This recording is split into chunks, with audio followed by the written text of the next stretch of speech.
Once more into the breach, dear boy. Good morning and welcome to the 7th meeting in 2026 of the Finance and Public Administration Committee.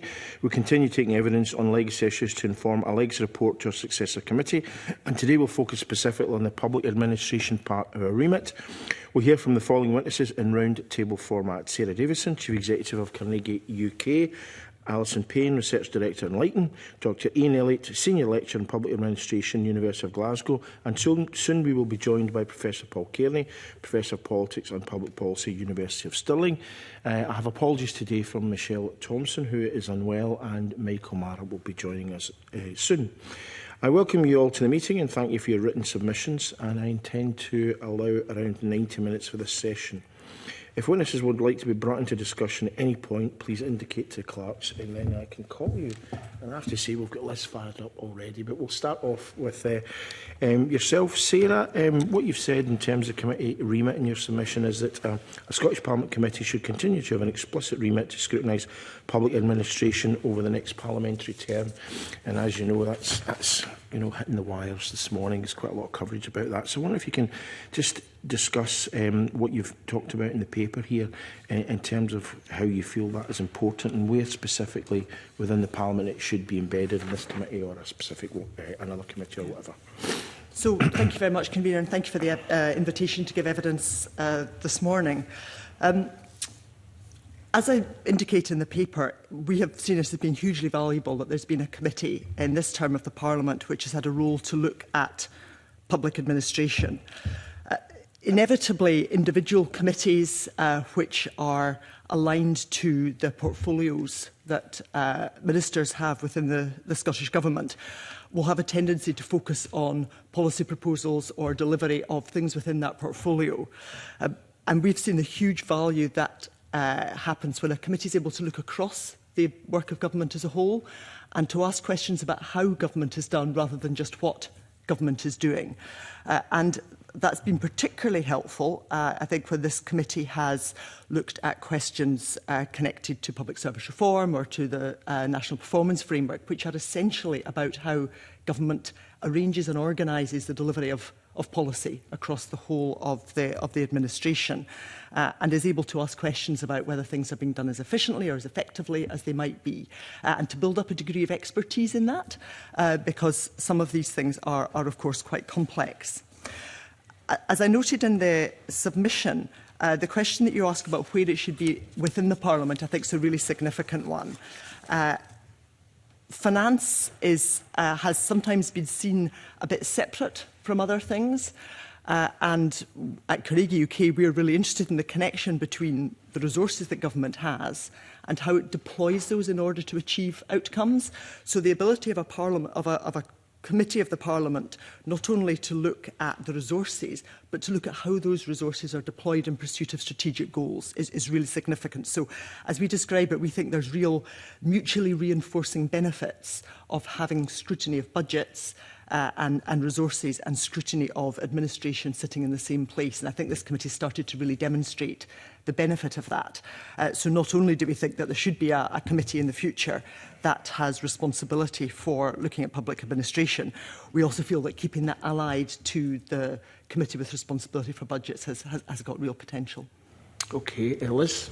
Yeah, just on that point, I was very interested in what you were saying, Sarah, about this. I mean, I assume that you would prefer the committee that has finance and public administration within it to be the committee that takes on that role rather than a separate committee.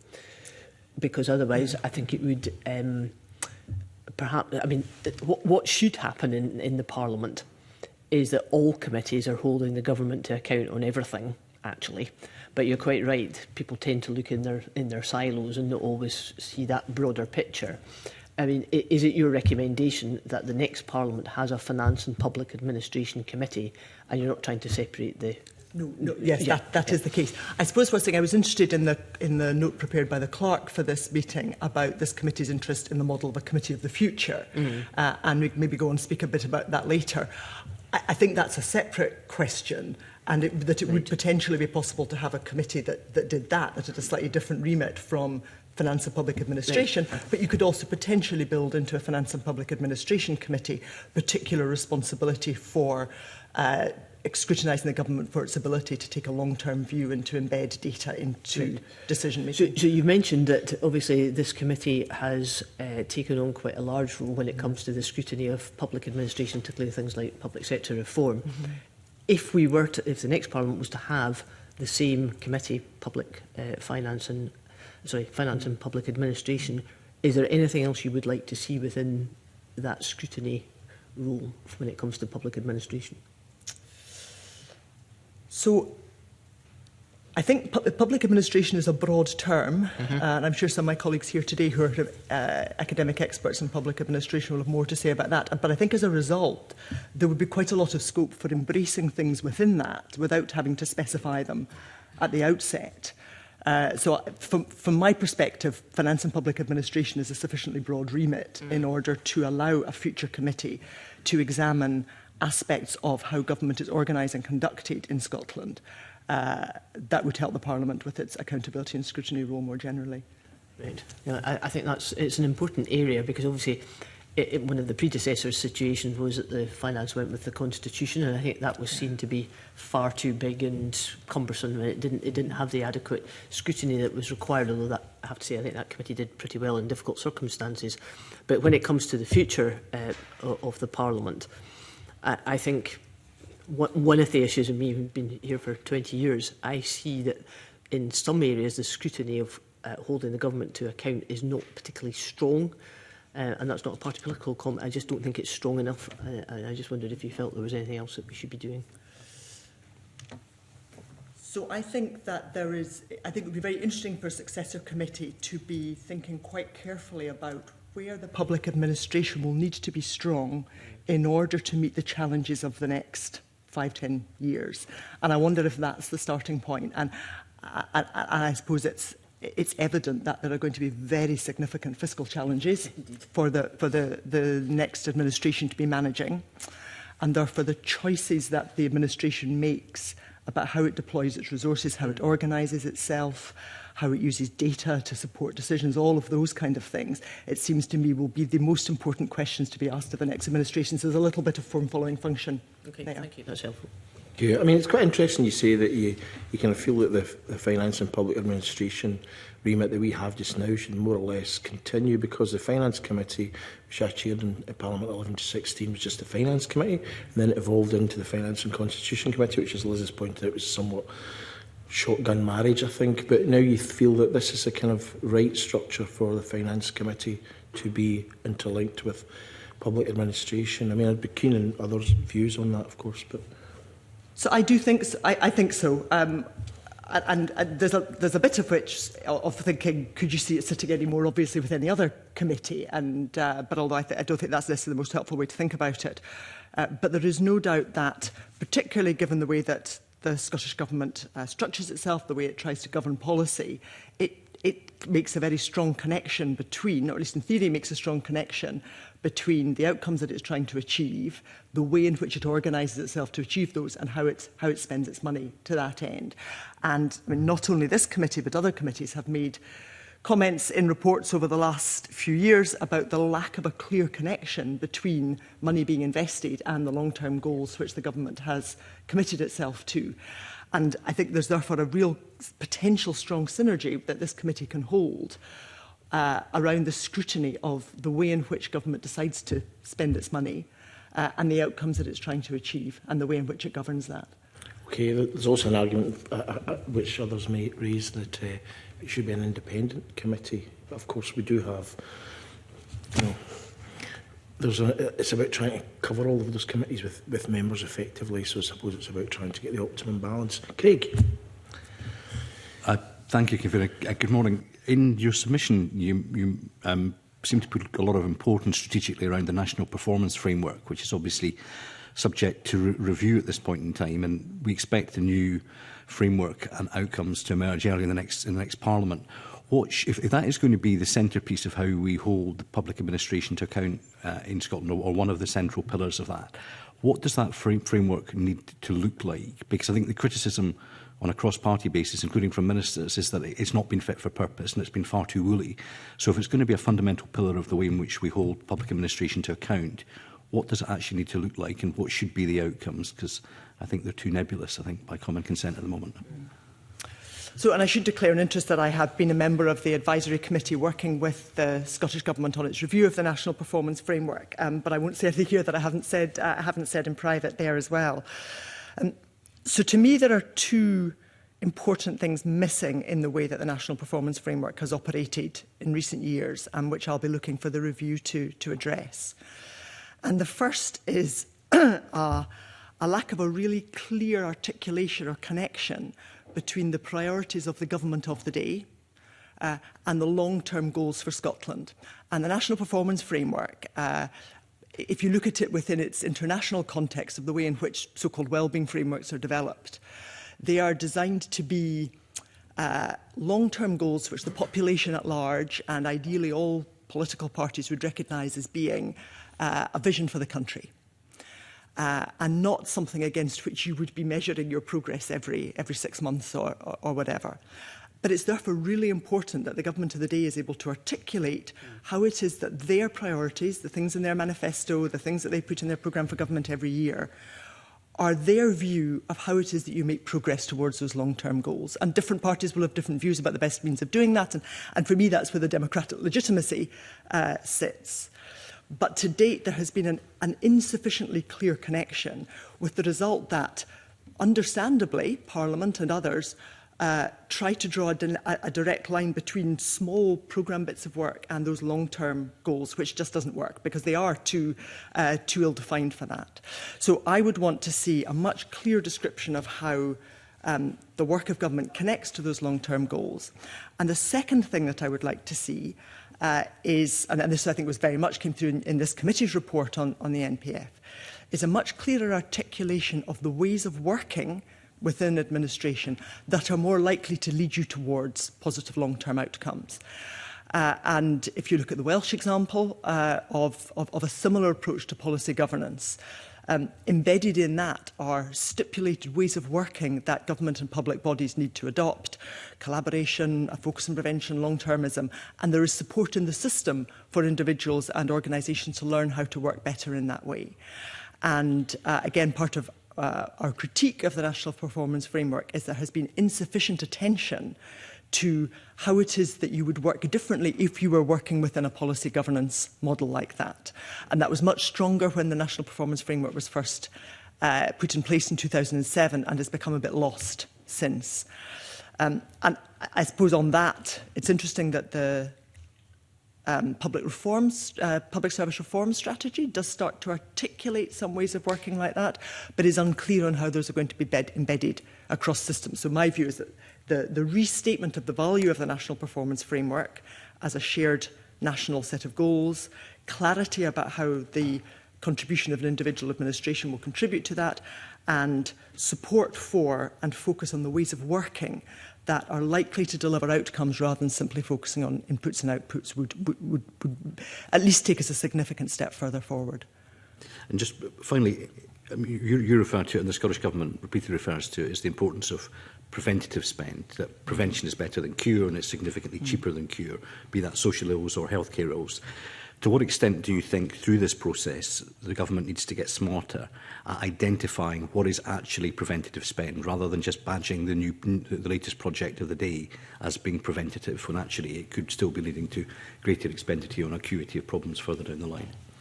Yes, and I think Professor Kearney makes the point in his evidence to the committee of the fact that there has been an aspiration to invest more in prevention and to shift systems more towards prevention for a long time now.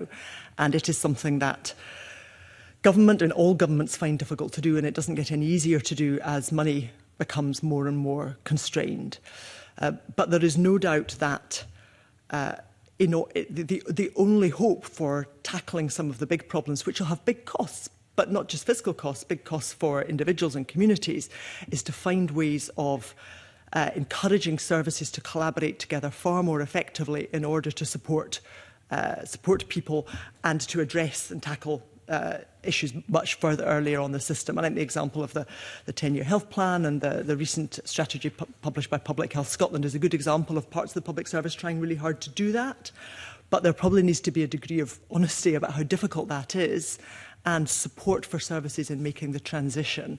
And I certainly agree that performative badging is not helpful because it risks simplifying something which is actually very, very complex. And I suppose going back to the convener's earlier question, a really helpful role that a committee with this type of remit can play is getting under the skin of that complexity and understanding the relationship between how you allocate money now and what the long-term outcomes that you get for that are, and how different bits of the system have to work together across budgets, because that's obviously one of the real challenges. It's where investment in preventative systems and services takes place is not necessarily where the savings will fall in due course if they're successful. Thank you. Thanks very much. Good morning to our witnesses. I've only just recently rejoined the committee, so I've not spent a huge amount of time in the current session with the Public Administration remit as part of it. I was previously on the Finance and Constitution Committee, and I do agree that the current remit is an improvement. But just to play devil's advocate for a moment, is there a danger that the public administration framing feels a little bit like the writers of Yes Minister created the Department of Administrative Affairs so that their principal character could have a role in pretty much any issue that was happening in the day? Is there a danger that the committee ends up almost blurring the distinction between this committee's remit and the subject committee's remits, particularly if we're talking about what might be challenging proposals in terms of public service reform and bringing principally a finance lens to stakeholders, organisations who are expert in their particular remits, in their particular subject areas. And is there a danger of conflict or stepping on toes between portfolio remits and the overarching concept of public administration? Sarah answers. Our other guests also can answer these questions if they so wish. It's not all just directed towards Sarah. But Sarah? So I imagine committees, particularly those with remits which touch on the work of the subject committees, have to attend to that risk all the time. But certainly from my perspective, that would not be a reason not to go down this route. I think there's also something in the way that the Finance Committee, in all its guises, has probably played a role in raising awareness across the Parliament as a whole of how budgets work and how they're allocated and how to do effective scrutiny of budgets, which is of course carried out in different ways by all committees. There's a role that a committee with a public administration remit can play to raise the level of awareness and conscious competence and confidence in scrutinising how things are done by all committees. So I do think it's helpful to have a committee with that title and with that specific remit. But I don't think that should exclude other committees being able to take an interest in how effectively government is discharging the bit of policy that they're scrutinising. And certainly the way that this committee in the current administration has chosen to go about fulfilling that part of its remit, it's chosen some quite specific things to look at and things which I don't think other committees would have come at in quite the same way. And for me, that's a demonstration of the value that this committee can add by having that very explicitly in its remit. I wonder if anyone would comment on some of the implicit meanings that can be drawn from phrases like public service reform. There are a great many people working in public services who know that the way their jobs are delivered needs to change, and it isn't ideal, isn't everything it could be. But there are times when the phrase public service reform is received as code for cuts or for a retreat of the state from people's lives, which would be the opposite of what the government says its intention is, to better deliver for people.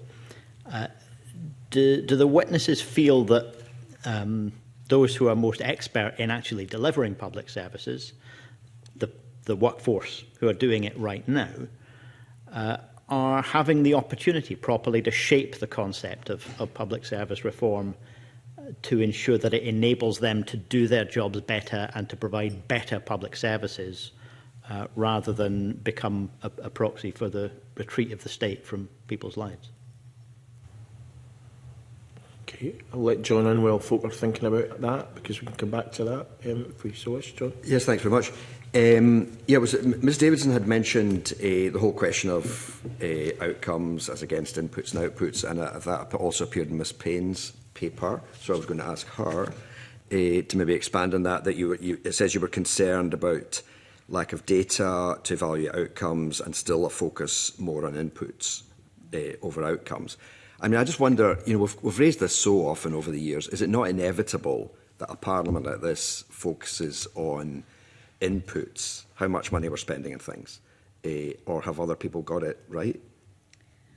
I think the problem, though, is if we do focus on the inputs, how do we know, and particularly against the backdrop of we're having shrinking budgets, how do we ensure that that money is delivering value for money and helping those most in need?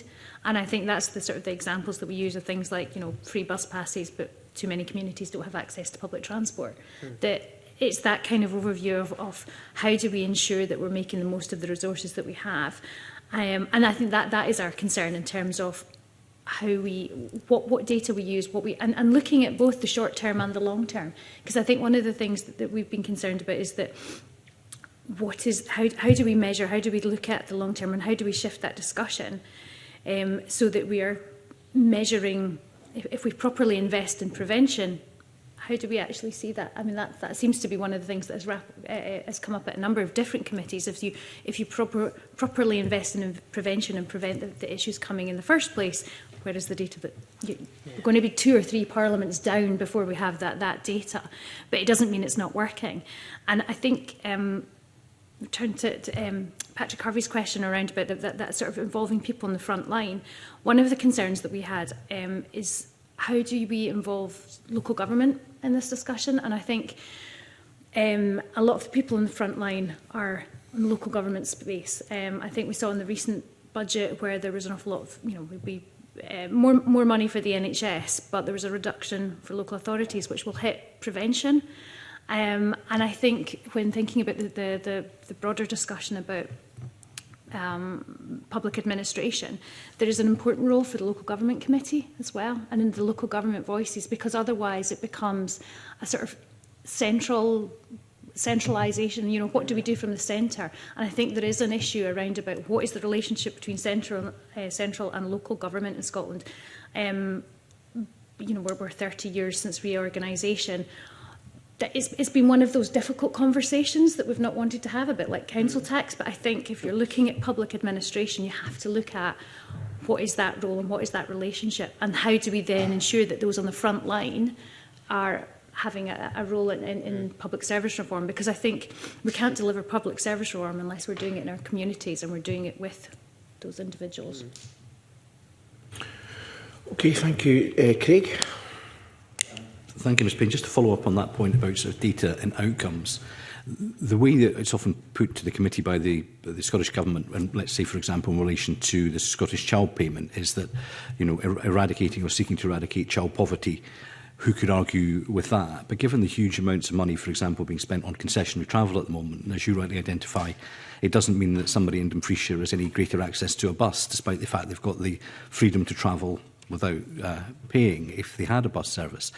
So what needs to be done to kind of pivot away from the kind of chasing the headlines with these national developments to actually pointing out to the public and to Parliament that there's always an opportunity cost, quite often a significant opportunity cost, where you pursue something like free bus travel but disinvest in rural bus services, or where you extol the virtues of the Scottish Child Payment without pointing out that £500 million could be spent reducing child poverty in other ways, for example, through employment or better housing for families. So what needs to be done to kind of re-engineer that conversation, both internally and externally with the public? Well, I think there's a role for government and opposition parties to actually kind of accept that there's not easy answers. And I accept that we're a few months out from an election and nobody's going to say, oh, by the way, we've got no money left and all these promises of freebies and this, that, and the next thing. It's actually a little bit harder.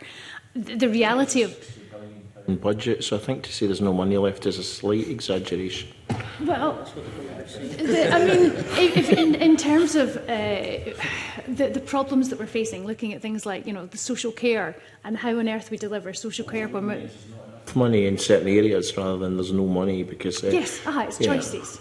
So, I mean, and the thing about buses, I mean, surely if you're subsidising under 22s, then that's a cash transfer to the bus companies, which actually enables the bus company to be more likely to be able to run a service because there'll be more people actually using it and they'll be getting an allocation of funding for that. but the data doesn't support that. I mean, we've been digging around in a number of these areas. You have to kind of go into the Freedom of Information request, you have to kind of try and conglomerate and pull it together, or it comes up in news stories. So even in urban areas, there's kids that can't get a public transport bus to school to get them to school on time. So it shouldn't be the sort of thing you've got to kind of go digging around and finding information. And that's one of the things, is how we work with local authorities as well, because one of the things we do, you know, 32 Freedom of Information requests to kind of draw the data together to compare and say, well, actually, how can we learn? Because, you know, if you look at the difference between Edinburgh and Glasgow's bus services, it doesn't mean that there's just because how something works in one area, there might be lessons that can be learned. Something could work in one area, it might not work in others. Is it the case that you, instead of having a national concessionary bus scheme, you devolve the money down to local authorities and they decide, well, how can we target and support these community, the individuals or the families that need that money most? It's the choices and having that conversation with the public. I mean, in the press today, there's the discussion about how we fund our universities. And London Economics has estimated that if, and I don't think we should implement the English system in Scotland, I don't think that's the right decision, but if we did that, that would free up £1 billion for the Scottish Exchequer. Now that's a choice, that's a discussion and something that we should be talking about if we're talking about, you know, what is the best use of resources? Is it £1 billion for tuition fees, or is it radically fixing our social care system? Mm-hmm. And that kind of discussion and getting into the nits and grits of right, what are the choices, what are the decisions we want to make, what are the impact of those decisions? Committee recently that not everything can be a priority. Do you think the government is being sufficiently honest that if you make great virtue of a prioritisation of, let's say, for example, eradicating child poverty, reducing child poverty, at the same time you're potentially putting through real terms cuts to councils? Is government being honest enough with the country around, if you have a major policy priority, you have to deprioritise something else when you have a fixed budget? Of course you do. And I think if you look at some of the issues around about where we've mixed around money, the NHS is a priority, social care doesn't seem to be, but if we want to fix our NHS, we need to fix social care. And there's that kind of understanding. We did some polling that we reference in our evidence about, you know, the public don't understand how social care is funded. Public don't understand necessarily the relationship between central and local government. So it's a lot easier to say, you know, oh, we've provided 1,140 hours of childcare. Oh, but actually trying to find that if you can't get access to a nursery, or how your local authority manages its partnership agreements. That also touches to the points that the committee made in its report about public expectation. And I think that disconnect between what is said by government and how things are delivered in practice is I think, contributing to that kind of feeling of disenchantment with politics. John? Thanks. Yeah, it was on this point of choices I wanted to come to Professor Kearney, because I was interested in something you had written, which was the NPF often gives the impression that a government does not need to make these hard choices. So, and then the point about, you know, engaging the public. Can you expand on that? How do we do that? Yeah, it's a very happy document, isn't it, the NPF? It's very aspirational. I mean, I thought that's one of the things that came out of the UK COVID inquiry, you know, when people were on oath describing things. I think that's very useful to put people on oath to tell the truth about what they're doing. And the then Deputy First Minister used that word, aspirational. You know, whereas I think normally they describe it as a tool for decision-making or something like that, whereas actually they were describing it as something much vaguer than that. And I think that's the point. I think you see this with a lot of high-level decision-making at, you know, UN level and that sort of thing, that the only way they can get an agreement on something is to make it vague, so that they then essentially put away the hard choices for later. And I think that's what this represents. It's a way of saying, this is the level at which this all makes sense when it's all combined. But then every choice is going to, you know, challenge that. And I think it would come down to something as basic as what is the first priority that you pursue. And you can't look at the NPF for that because there's 1,000,001 priorities. So it's really the something like economic growth or something like that. So that would be the thing underpinning everything. And so I think then it becomes quite a confused exercise. How do we deliver economic growth and our manifesto commitments and fulfil this NPF thing? And they don't really fit. I don't think there's a thought process to do that. So I think it becomes... So when we were on the... so when I was part of one of the inquiries, we went to visit civil servants about this, and they kind of described this idea that the NPF was on their wall. You know, we're always referring to this thing. So thinking, I mean, I've got a picture of a cat saying "Hang in there, baby," as on my wall. You know, I think it's just as useful in terms of. So, when we were discussing guests for this morning, I said to the clerking team, we need to invite Paul Kearney because he's got a healthy, cynical approach actually, which will actually be good for the session. I mean, well, just one thing before I'm just going to add to this, and then John, I will let you back. And it says, but in terms of the National Performance Framework, you said it struggles to translate this high-level thinking into detailed, deliverable action. Yeah, and I don't. My impression is that it's not there to do that. I think it's there to project the sense that this is coherent. But it's a coherence at a certain level. You know, we want health to inform education, education to inform health. Healthy people can get the benefits of more education, and more educated people can be more healthy. You know, I think it's at that level. I don't think that doesn't help you determine, how much should we spend on either. You know, which outcomes should we pursue? Should we get more doctors and more nurses? You know, it doesn't do any of that, I think. John, sorry, you want to come back? Yeah, well, just to kind of build on that a little bit.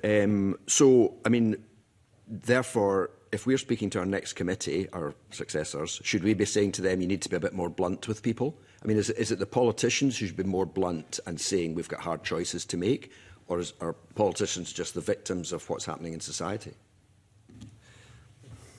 Politicians as victims. I'll get in well, actually, John. Or pawns, I should maybe have said.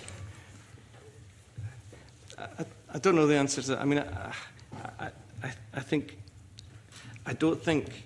I suppose the other my other stock joke is that I'm completely unelectable, because I think the way I would describe what I would do would just be, it wouldn't fly with anyone, So I would be the one going up and saying, well, if you think about it, I'm not really going to achieve anything here.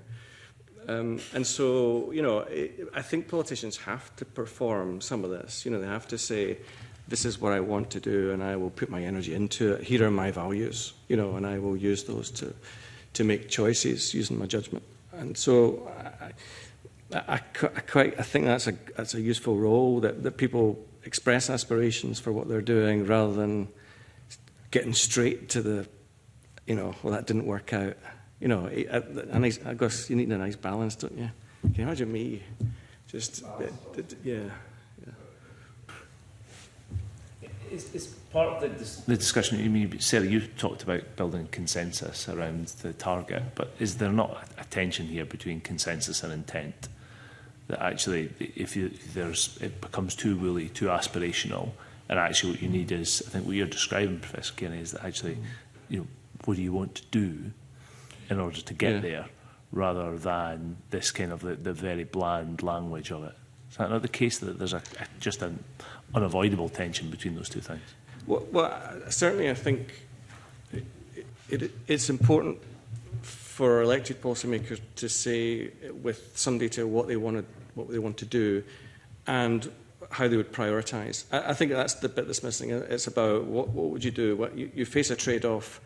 What do you do at the expense of something else? And I think that's like a manifesto doesn't really do that. It just lists like a whole wish list, and the NPF has something similar. So I think it's priorities. But I think it also brings in the importance of public administration, because I think that, if you think back to the broader principles of the Parliament, it's about recruiting a wide range of people from a wide range of society with lots of different skills. Very few people will come in with public administration skills, and I think that's okay. So then the importance is to then have a skillful civil service and public sector able to translate those aims into something manageable. So I guess that's, I should say, Ian and I are on this journey of being much more positive about things. So I actually did come up with no, I just came up with, what I did was I just translated all my gripes into 5 positive messages.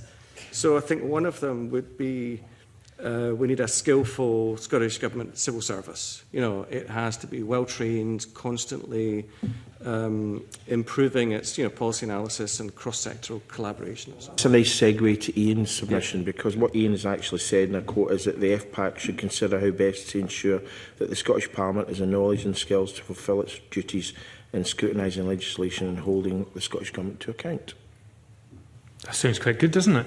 Actually, do you want to expand on how we should consider how best to do that then? So, I mean, I think, first of all, what I would say is a lot of the discussion that's happened so far, for me, emphasises why it is important to have a Finance and Public Administration Committee and a committee that combines both of those things. Because obviously, I mean, I don't agree with everything Paul said about the MPF. I think it is still quite helpful to have a strategic vision for the country and to have an idea of what the outcomes are that you're trying to achieve as a country. So having that vision, I think, is quite useful.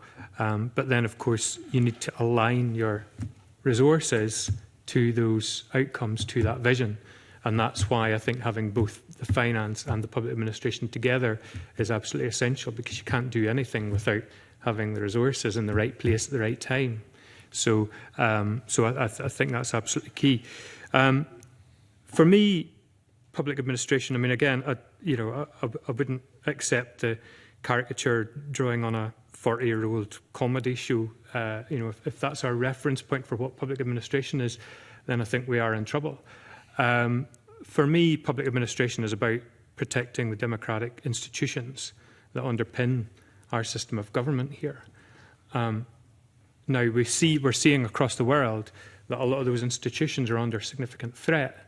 I don't think any of us should take this for granted, that those similar forces might not come here too. So I think having strong institutions is absolutely essential to having a democratic system of government. And part of that is about having a well-trained, professional workforce to actually, again, it's about the resources. It's about having the right resources in the right place at the right time to actually achieve the government's mandated role. So that's why I think having a skilled and professional workforce is absolutely essential. I know, for example, it's been noted that the public service reform strategy, that there are plans for cuts to the workforce due to, again, budgetary constraints, which everybody's kind of touched on. If we're going to do that, I mean, there's two things that come out of that. First question is, if you're going to lose 0.5% of the workforce every year for 5 years, who is it you're going to lose? Is it going to be the most experienced staff? Or are you going to find some ways to mitigate against that, to ensure that you're actually retaining institutional knowledge, retaining experience, retaining skills within that workforce? And the second question is, how do you protect and invest in the people who are actually left, the people who are still within the workforce, the people who are going to be actually charged with making these significant changes to actually implementing the public service reform strategy? So those are two, I think, significant questions for this committee, for the future committee in the next parliamentary term to ask. How are we actually supporting the civil service and the wider public sector workforce? How are we maintaining strong institutions of government?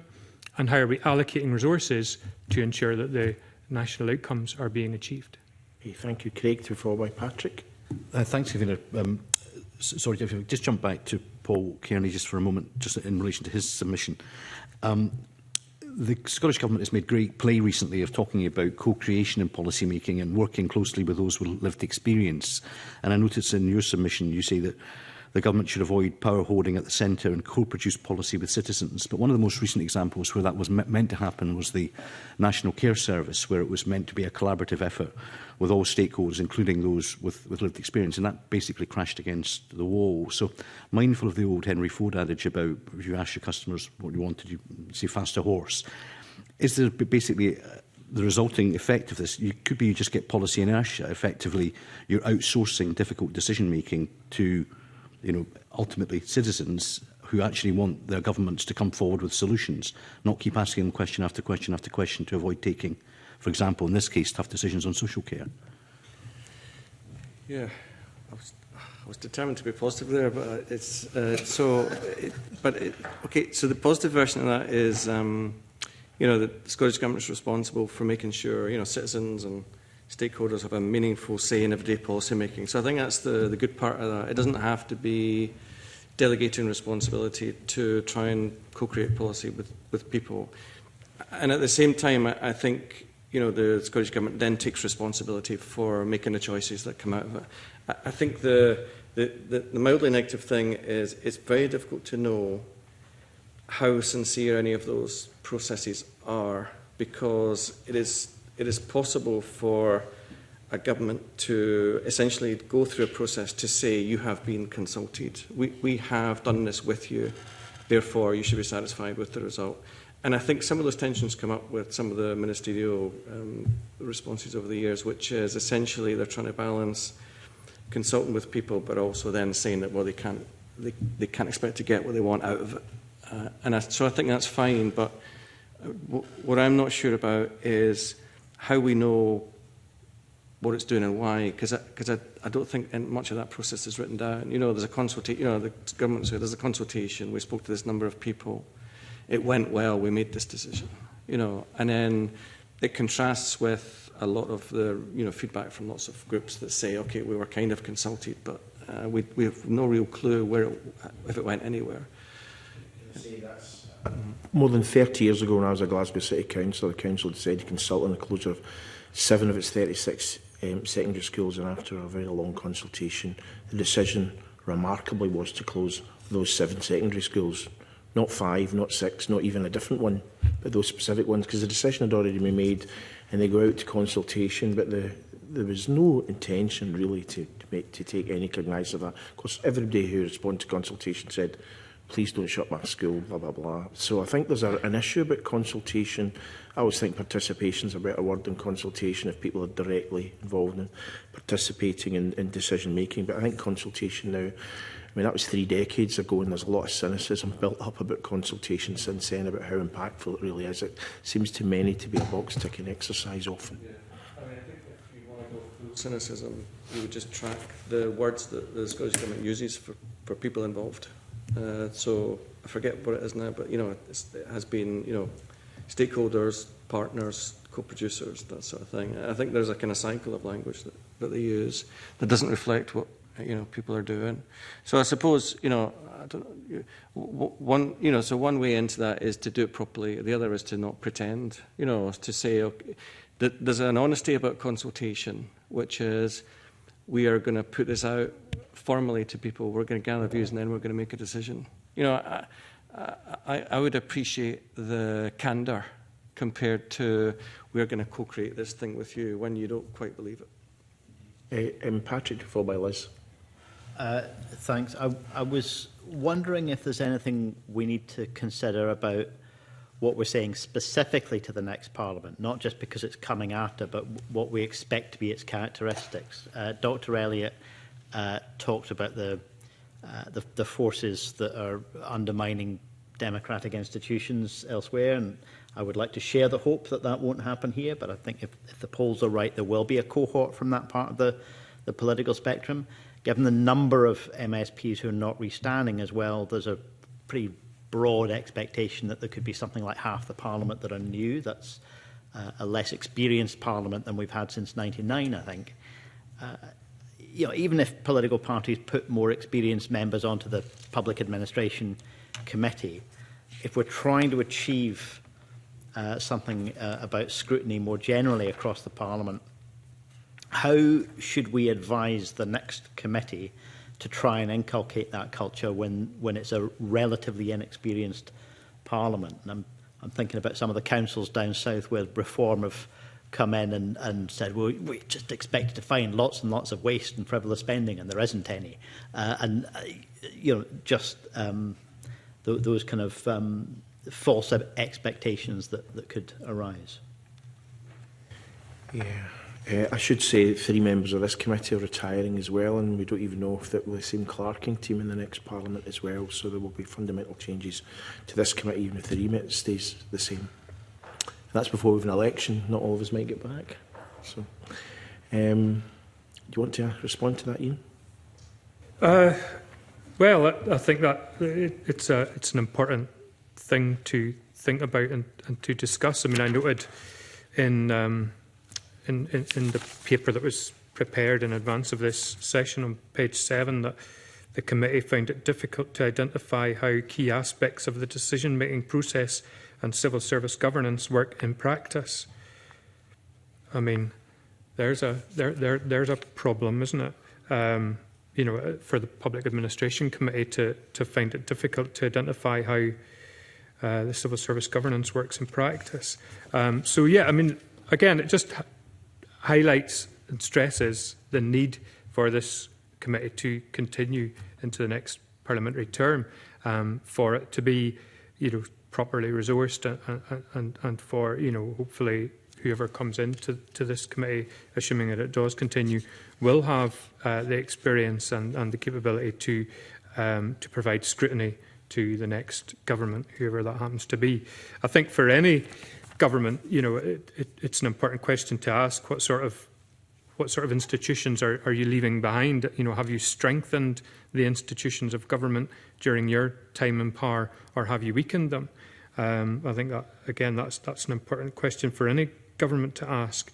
Undoubtedly, there is, I would argue, more work needed to develop an understanding both within the Parliament and indeed even within the government itself about how public administration works and how the governance of the civil service works in practice and in principle. There's also issues of intergovernmental relations here as well, which I think is important to highlight. So one of the things that we've been doing within the Centre for Public Policy is looking at poverty as an example of a policy issue that doesn't fit neatly within one particular part of government, but actually cuts across all parts of government and indeed all levels of government. So the point that Alison was making earlier about the importance of local government to these discussions, again, absolutely essential to have local government as part of this conversation. You need to have that intergovernmental working. You need to have a collaborative approach underpinning how governments work. And again, it's for you know, the future committee to hold to account the future government on whether it's doing that or not.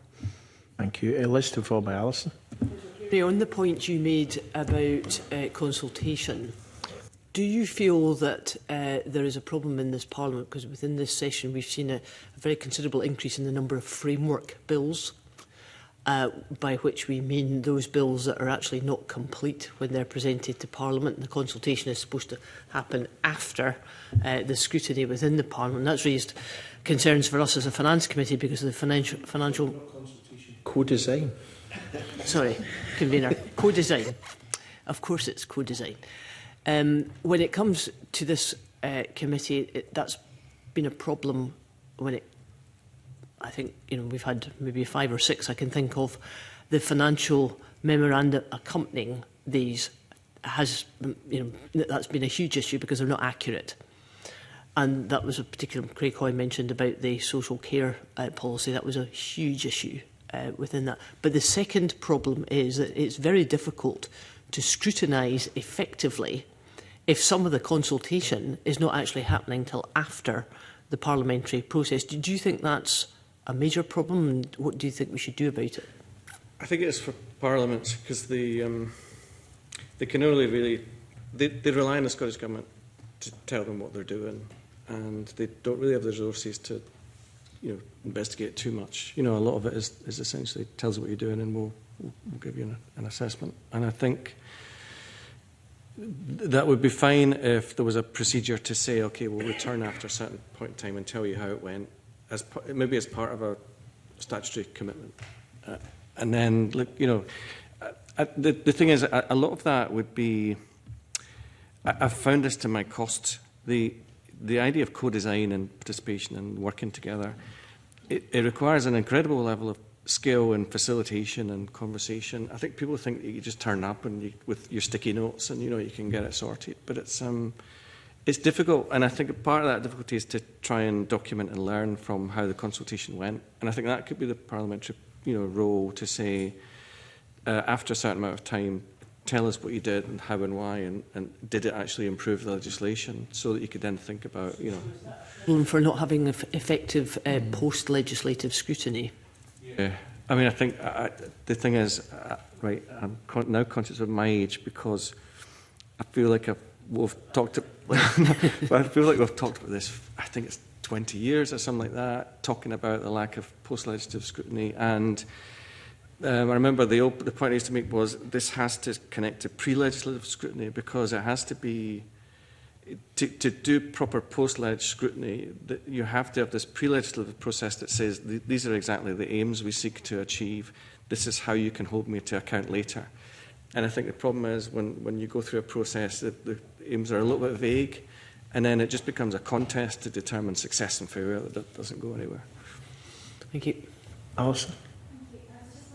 To Patrick Harvey's question about the potential growth in populism and the need to strengthen institutions and what could potentially be done. And I think we mentioned in our evidence about the committee system and the work that has been done by the Commission on Parliamentary Reform that published 10 years ago about strengthening the committees. And in the next Parliament, there will be an awful lot of new individuals, particularly from a new party, who could be chairing the Finance Committee and the Finance and Public Administration Committee, and what would that mean for this discussion? And I think the current Finance Committee has had a very good reputation. It's been award-winning. It carries weight.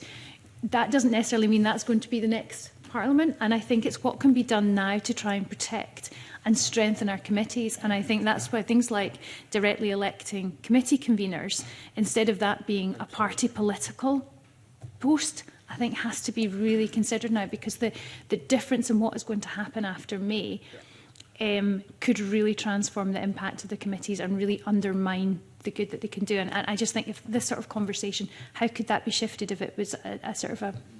I was going to come on to that particular issue, because I'm not really seeing direct elected conveners as being any solution whatsoever. So, for example, you might have 16 new MSPs. We won't even know who these folk are by and large. I mean, people will know who their party colleagues are. So how will we know, if those of us who are re-elected, we are re-elected, who to vote for? And you'll be looking at 16 conveners. Now, after you've taken the ministers out of that lot, you're not going to have many people left who, A, want to be a convener. I will not be a convener in the next Parliament if I'm re-elected, for example. So you might only have a pool of 20 folk who are even interested in doing it, and you've got to elect 16 out of those. And how do you avoid the party whip being used to say, well, OK, it's a free vote, but we'd really like you to vote for Mr X or Ms Y? I mean, I'm just not seeing that that's the kind of, that somehow is going to be, the kind of the magic bullet in terms of improving committees at all. You're right. Frankly. It's not a silver bullet, but it certainly would be a way of improving. It's removing the party control over the committee system, and I think it's ensuring, it's a secret ballot for your vote. I think it's been a success down in Westminster. I think you've seen. 150 is only 129 here. Indeed, but there's still the same number of posts that need to be filled. But rather than it being a decision that's made by the party leaderships, it's a decision that's made by the collective of the 129. And I think people can make a case, and I think we've seen it at Westminster, where you've had relatively new MPs who have actually ended up chairing committees because of their experience outside of the House. I think there is a way to do it. I think. Obviously, Ken McIntosh's committee looked at this 10 years ago, and it's just trying to take the party politics so that there can be more of a sort of... I think it also brings in a bit of public buy-in to it. There's a transparency, there's accountability. The committee is working for the betterment of the policy rather than it being a sort of a whipped decision. And I think we've certainly seen over the years that some committees have worked better than others. Some have had independently minded individuals. Others have been very much following what the party says and what the party will do. And, you can have inquiries and reports on legislation where what is said and investigated by the committee is entirely different to the committee's final say. Well, I can't speak for people in other parties, but there are people in my party who, whether they're elected by the Parliament or not, will still be, either independently minded or party hacks, as the case may be, because that's just what they are, and I'm sure that's the same in other parties. I don't necessarily see that electing them, the Parliament electing them is going to make any difference to that individual. If you're someone who follows the line, right, all the way, how are they going to change just because they're chair of a committee? You know, and people that are independently minded, regardless of whips. I mean, I never have any discussion whatsoever with whips about the work of this committee or ministers before coming here. Never, we don't have pre-meetings or any of that kind of stuff. Everything is just, you know, is done completely autonomously. It's really a matter for the individual, and I just don't see that that's... Because also you may have... You're talking about this new party coming in. We all know we're talking about reform. I mean, people could then just say, well, we want a democratic elected convener, but we don't want it from that party. Or maybe they'll say they don't want it from the SNP, or maybe they don't want it from Labour. So I'm just not convinced that it will provide the kind of party balance in terms of committee convenerships as well. They would still have to be a party. So, I mean, the system at Westminster, I think I'm right in saying, is still the party. So Labour guaranteed 2 yes. and SNP guaranteed 4, whatever it happens to be 6. And you have to be elected from that yes. group. But I think that encourages independent mindedness, because if you put up, if there's a committee position and it's a case of, you know, somebody who's independently minded and somebody who's kind of more likely to just follow what the party is saying, then the more independent-minded person is more likely to get elected. It makes it kind of more of a career path as well. And we've seen in other parliaments, whereas, you know, if you've perhaps fallen out with the leadership, there's still a role for that expertise. And it's... Dead end, not career path. I think if you actually look at, you know, somebody like Yvette Cooper and others who, you know, when they fell out with the previous leadership, and I suppose how's that happened here? I mean, one would suggest well, it's in the gift of it's in the gift of the party here. Yeah, but only not if they're independently minded. I mean, you know what I mean? It's the opposite of what you're suggesting. If conveners are independently minded, they're less likely to then be to have a career path into ministerial office, are they? Whereas those who actually, you know, keep in with the ministers and follow the party line are much more likely, one would suggest. Just from 30-odd years' experience as an elected representative. I take it that there's clearly a discussion that's had, and obviously that's part of the reason why Ken McIntosh's committee hasn't been implemented. But there have been calls across the Parliament. I think there are things that we can do to strengthen our institutions, and I think Dr. Elliott is really right about this. We should be looking, and if there are things that we can do, and they should be considered. Right, so I shall let our guests speak and not speak less myself. Sarah, to be followed by John. I also wanted to pick up on the exchange between Patrick Harvey and Aileen Elliott about what you can do to try and reinforce some of the current understanding. And I think there's 2 things that it would be helpful. One is for the Parliament to think about induction, not just of members of a future committee with public administration in its remit, but actually induction for all MSPs. And I understand this is something that the Parliament has invested in a lot in recent parliaments, particularly where they have anticipated quite a changeover. But it would be interesting to know to what extent helping MSPs to understand how public administration works is part of that, and I would suggest it should be. And allied to that, I think there is a role for this committee or its successor committee in pressing government to be more transparent about the way that it works, and the decision-making on it is a good example. It would be interesting to know to what extent those English councils that you were alluding to might now be rueing the fact that they were not as open in the past about where their money went and how decisions were made, because that may have meant that there was less assumptions that were made about what you could cut.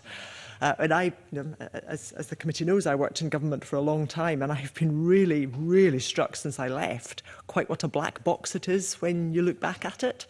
And I think, you know, even those with a high degree of expertise in public administration find it hard often to work out what's going on within that box. And the more that both sides can collaborate for the public good and trust in institutions and making that clearer, I think would be really helpful. Thank you. Thank you, John. I mean, it was really, I was going to come in on very much what you were saying there about committees, because I would also be inclined to think that it's the individual. So I don't know if I can press Alison Payne any more on that. It's the importance of the individuals. I mean, you also mentioned, you know, new MPs can come in with certain skills, but I would have to say some of the conveners I feel who have struggled most in here have been new MSPs who have never been in a committee here before. Yeah, they've been on a board of something outside, but it's, you know, they don't know how this works. They don't know the relationship with the clerks. On the one hand, I've seen a convener who basically saw the clerks as part of his staff, and I've seen a convener who was basically controlled by the clerks. So, well, I'm just kind of making a comment in a sense, but don't you think that the individual, the really important thing, I mean, you can have all sorts of structures, but is it not the individual that matters most? Absolutely. I would totally agree it's the individual. What I'm saying is that who decides who that individual is should be a vote of the Parliament rather than the party leadership. Yeah, here. Michael? Yeah, I think some of the comments, and we had this in the session last week, about the good work that this committee has done over the last session. I do think we have to capture some of that, not just as sets of compliments, but actually thinking about what that culture is. And I say that as somebody who's been on a couple of different committees. And there's actually, it's not just about the people, it's about the working practices. I was a short-term member of the Social Justice Committee, and it was utterly abysmal. I'll put that on the record. I mean, questions written by clerks that were, frankly, in my view, unidirectional. How can we spend more money on this one thing rather than any kind of intelligent examination of it? The fact that we don't have any of that on this committee, I think, is incredibly important and should be part of what we reflect. So I do think there are structural things, I think, that Alison's reflected on, that we can try and build some of the cultures that are required for better committees, but it will always come down to people in the end. I also worry a little bit about some of this discourse around almost the barbarians at the gate, and actually how do we defend the status quo? Because, I mean, in essence, that just gives more power to the people who are saying, well, actually, we want the status quo to break. And actually, some of me wants the status quo to break too. So let's not be kind of defensive of it. But your point, I think it's really important to say around that about transparency is the antidote to some of that, perhaps. They just actually, oh, this is how it works. If you want to change how it works, then show us. What could we do more, and say to our successor committee, to try and pursue that angle of transparency and openness of ways of working for public administration, rather than just, we've probably dealt with some of the finance aspects of this, publication of numbers, but in terms of exploring institutions, showing some of the inherent biases and issues that are in that, what more could we explore as a committee or a success committee? No, I think it's a really important question. The OECD's have done some really interesting work on what the drivers are of trust in public institutions. And one of the drivers of trust is openness and transparency about how decisions are made. And I think it partly goes back to some of what colleagues were saying earlier about confidence in prioritisation. And I do think that if government was more confident about owning its choices, then it would be far easier, I think, for government to set out the decision-making process that sits behind it. Because the reality is that there are very rarely straightforward binary choices for governments. There's always an element of trade-off, political, perfectly legitimate political, ideological considerations, considerations of resources, considerations of implementability. And I think government being confident about laying all of those out and being comfortable about being held to account in the parliamentary arena and elsewhere for that would actually make it far easier for the type of conversation that we're envisaging here. So there's potentially a role for a committee with this remit to be encouraging government to be explicit about those things. And maybe, and again, this where I think a committee can add value in addition to what the subject committees are doing, because you're not necessarily looking to litigate whether the right answer was taken or not. What you can be interested in is what was the process that led to that judgment. So what data was used, what analysis was done, who was consulted and involved, and what happened with that consultation. And then did that just go into, as I say, a black box and something pop out the other end? Or can ministers and officials clearly track the decision-making process? And I think that would be hugely helpful. And would also, in fact, Erica, would help other committees who are litigating whether the decision was the right one or not, to understand how you get from A to B. And I say not only is that helpful because it exposes the decision-making process, but that then builds confidence outside Parliament. Okay, Alison. I was just wanting to not wanting to suggest that barbarians at the gate. It was more a case of that it's the unknown, and I think that actually the status quo is causing the problem. We definitely don't want to maintain the status quo, and I think it gets back to the issues around about public expectation, transparency and accountability, and those are key. That if you actually, the best thing we can do to stop the rise of populism is actually being honest, being more open and having greater conversations. That we cannot maintain the status quo. That if we end up in another 5 years of nothing changing, of saying, oh, now it's 15 years, it's 20 years since Christie, we're still talking about prevention. The only thing that will change that is actually implementing reform, is actually accepting that, you know, we will start investing in prevention and actually seeing those changes. So I think the rise in populism is partly our own fault, because we have been having these same conversations for so long. And what can we do, what can the committee do, and the next committee do to actually see the implementation and delivery? I mean, how independent are some of the ministers, for example? Because it seems to me that if we look at ministers, it seems to me that it's the civil service speaking through the ministers sometimes. The civil service often have a more in-depth knowledge, and ministers rely on them to perhaps an unhealthy degree. And sometimes it seems to me that the kind of position of that establishment is one of inertia. In other words, it's even when ministers are keen to change things, you know, they're met with this kind of wall of you shouldn't do that, but it just doesn't seem to get implemented. I mean, how many times have we seen decisions being made by ministers and they say such and such will happen in March, it doesn't happen until June, or it'll happen in June, it doesn't happen to December, etc., etc. Now, to me, there's a fundamental issue of delivery there. How can that be resolved, improved?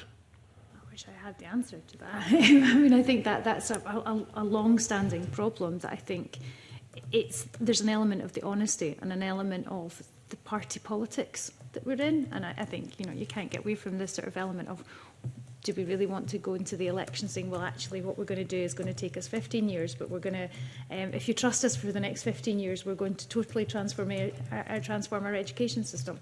It's not going to get the voters turning out. So I think there is an element of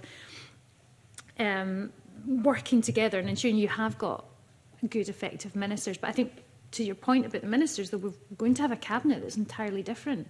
We're going into an election not knowing, you know, a third of the cabinet standing down, the deputy first minister standing down. There's an awful lot of unknowns as well, not just across the parliament, but within those ministerial roles. Will be a 100% change in cabinet, potentially. Apologies, you're quite right. I'm making the assumption. Never assume in politics. If polls are to be believed, then. But I think that side of things of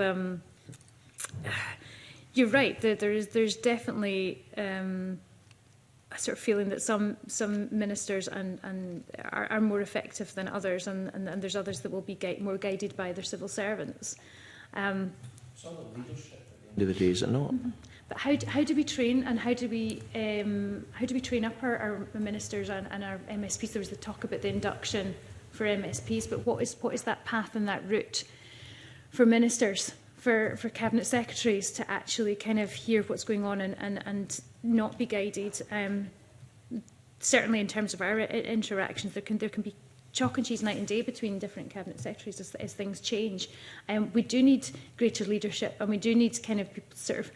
There's a role for the civil service to sort of warn that, you know, that's very brave minister kind of elements of things. But if there's a clear direction of travel, and government has been clear with the public about the difficulties that those will bring, then we'll go along the way. But I think it's, if you never want to upset anybody, you're never going to get anything done. And I think we've been kind of stuck in a place of, any decision will have negative consequences for one group, so we won't do anything. Mm-hmm.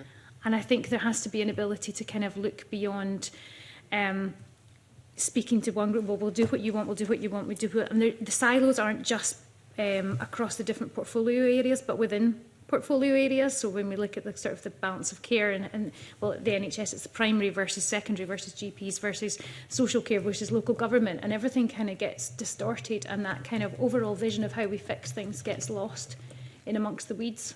There's an issue, of course. Many of the MSPs who themselves are going to be like next term are risk averse. Ian. Thank you. So I just wanted to agree with everything that Alison had said there in response to Michael's earlier comment, and I would also want to just stress that I'm not advocating for the status quo either here. The role of the civil service is to serve ministers, and officials can advise, but ultimately it's up to ministers to decide. So if there is delay or if there is inaction, then it's up to this Parliament to ask ministers why they're not making those decisions and why they're not getting things to happen, because it's ultimately it's up to ministers to make things happen. So I wouldn't want to kind of bash the civil service for, causing delays. It's not up to the civil service, it's up to ministers. That's why we have elections. That's why we have democracy. And it's up to this Parliament to hold the government to account for the decisions that it's taking or the decisions that it's not taking. And I think, I get a sense from earlier hearings at this committee that there's a sense of frustration about lack of decisions and lack of progress. There's only one place to point the blame for that, and it's not the civil service.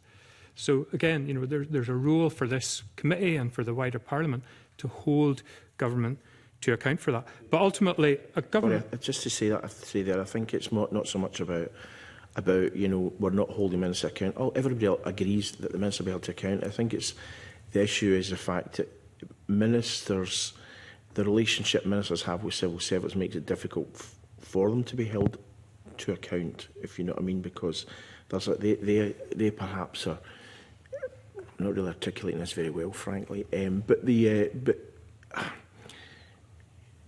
they feel a loyalty to one group of people for whom they work with every day, and they feel that what they're being told is correct and that this is how things should happen, and if there's delays it's for really good reasons, which we not see and we might not agree with. So I think there's a kind of real caught between the devil and deep blue sea, and there's an issue I think about ministers being able to push their civil servants sometimes, you'd be accused of bullying or whatever, so there's always a balance to be struck there, I think, in terms of how that's done. Well, I'm also not going to advocate for bullying of the civil service in order to get things done. I'm just saying you can be accused of that. Yeah. When you're asking somebody, make sure that that's on my desk tomorrow morning at 9 o'clock. Sure. 20 years ago, when I was a councillor, if the council leader asked for something at 9 o'clock in the morning, I was at committees where they said, if it's not on my desk at 9 o'clock in the morning, find yourself another job. At a public committee meeting. Now, we're not talking about going back to those days, but there's also about what do you do if you're asking the people who work for you to provide information by a certain date and that information is not forthcoming. The politician is the one who has to go into the public domain and get the brickbats, but they're not necessarily able to drag their staff kicking and screaming into delivering that outcome when they want it to be delivered. Sometimes the other way around. So, rather than kicking and bashing, I think there is a general point that the government can only ever be as effective and efficient as the institutions that are supporting it at the time. So the question is, how are we developing an effective civil service? How are we developing staff who can deliver? So there was an important point in what you said about delivery. So how are we facilitating, for example, exchanges, secondments between local government and Scottish Government, between Scottish Government and public bodies, indeed between Scottish Government and even UK government departments?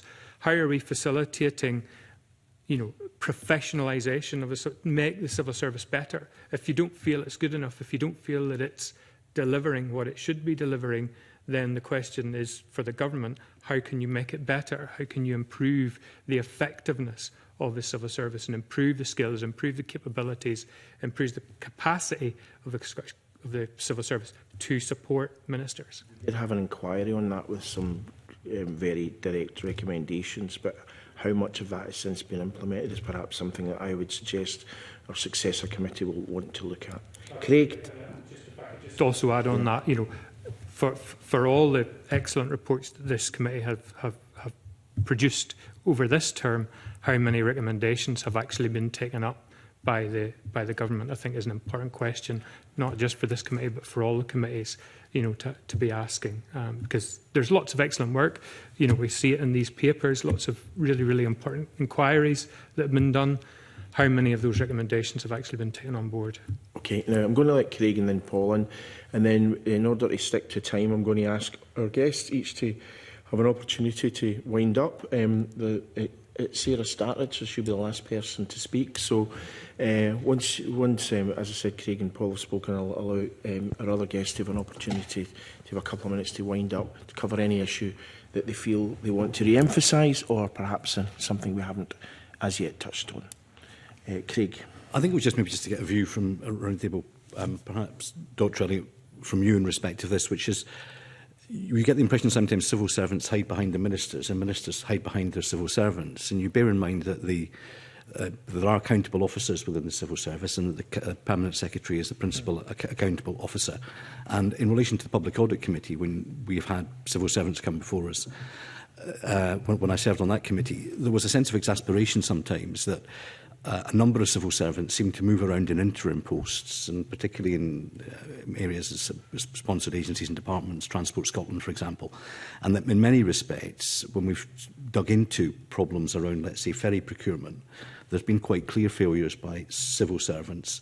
Ministers, and not let ministers off the hook, often take the flak for that, and on occasions do then try and blame civil servants where it may be a political decision that's gone wrong. But to what extent is this relationship between the civil servants who are accountable to Parliament through that POA, accountable officer model, to what extent do we need to either raise awareness of civil servants' accountability to Parliament, because they are accountable to Parliament, or do we need to look at the model again so ministers are ultimately responsible for what's done in their name through the civil service? Yeah, excellent points again.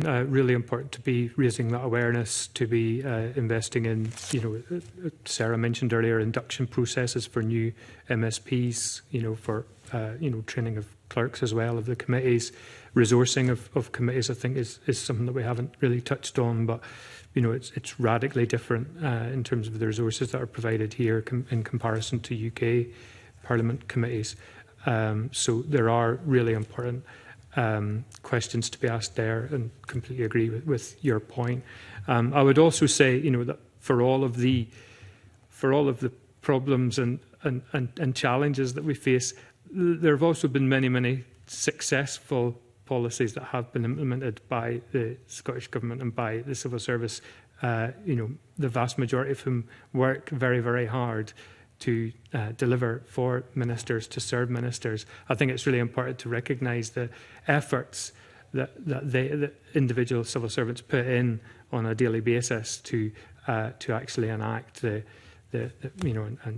to serve ministers and to ensure that manifestos are met.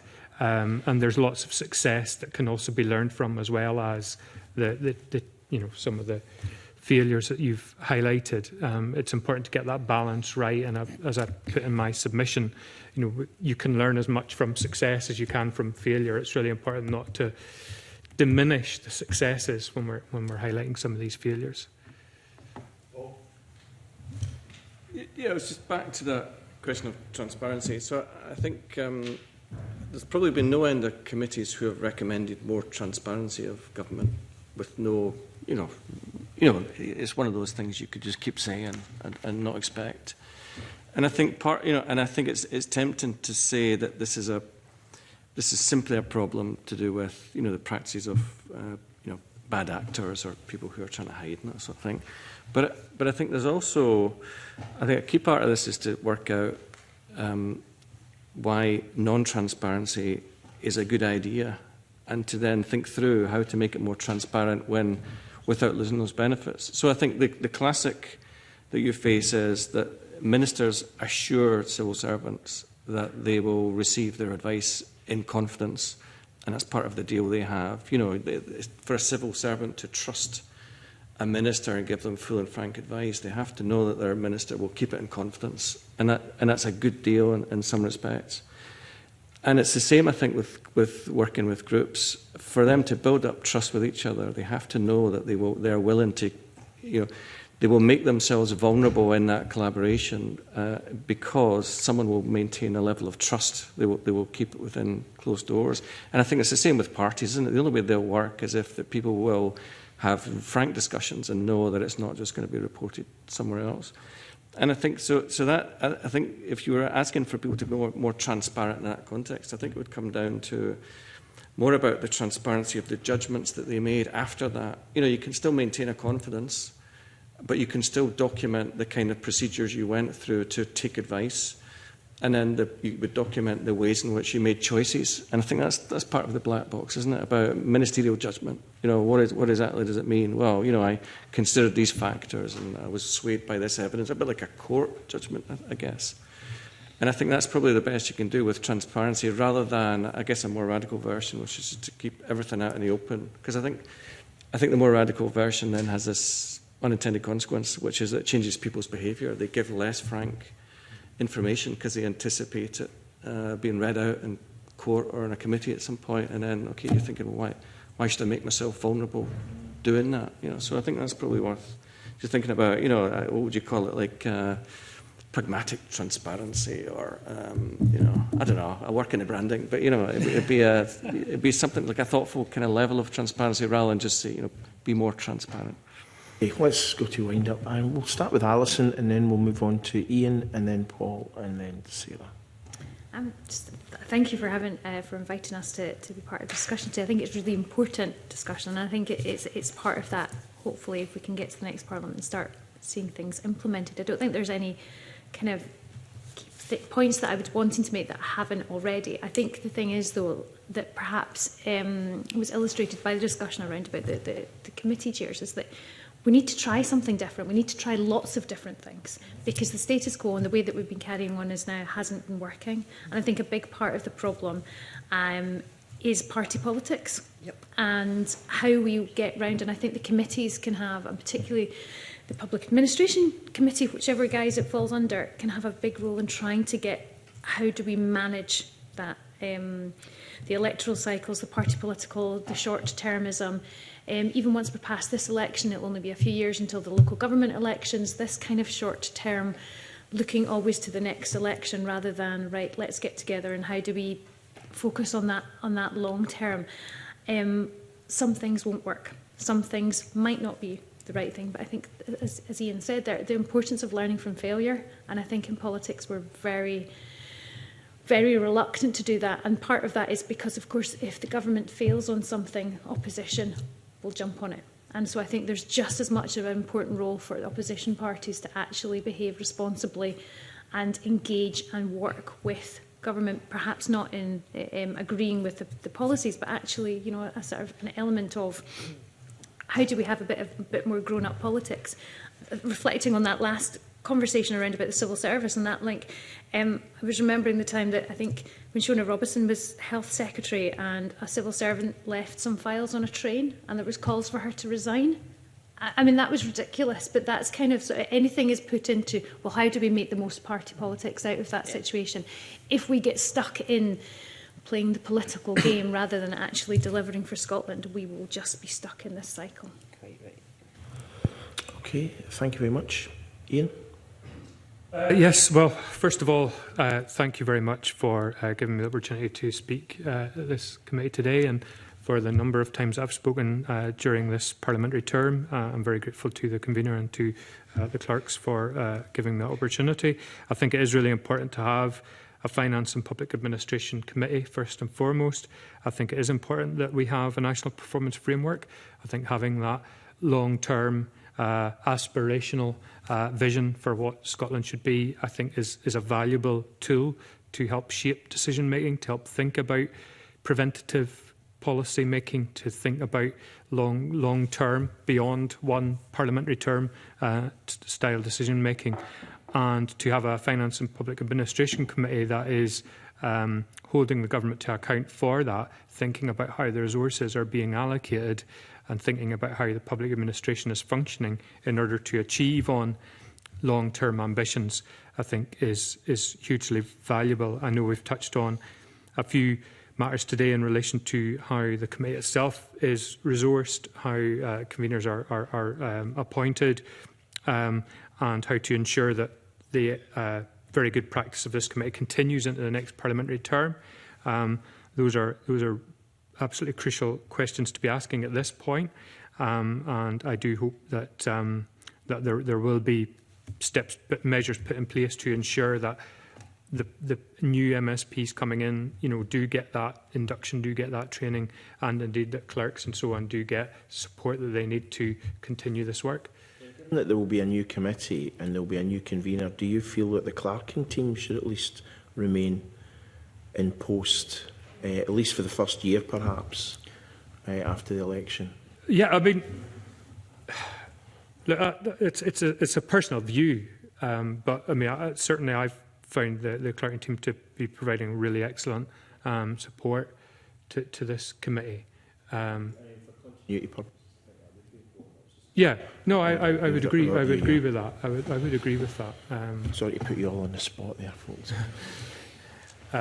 But I think it's important to think about succession planning as well for all committees and for all aspects of this Parliament that's now well established now, and we're seeing a lot of people who've been here since the start now, getting to a point where they're moving on. It's really important that we retain some of it institutional knowledge as time moves on. Okay, thank you, Paul. I feel under pressure to thank you for being here. Thank you very much.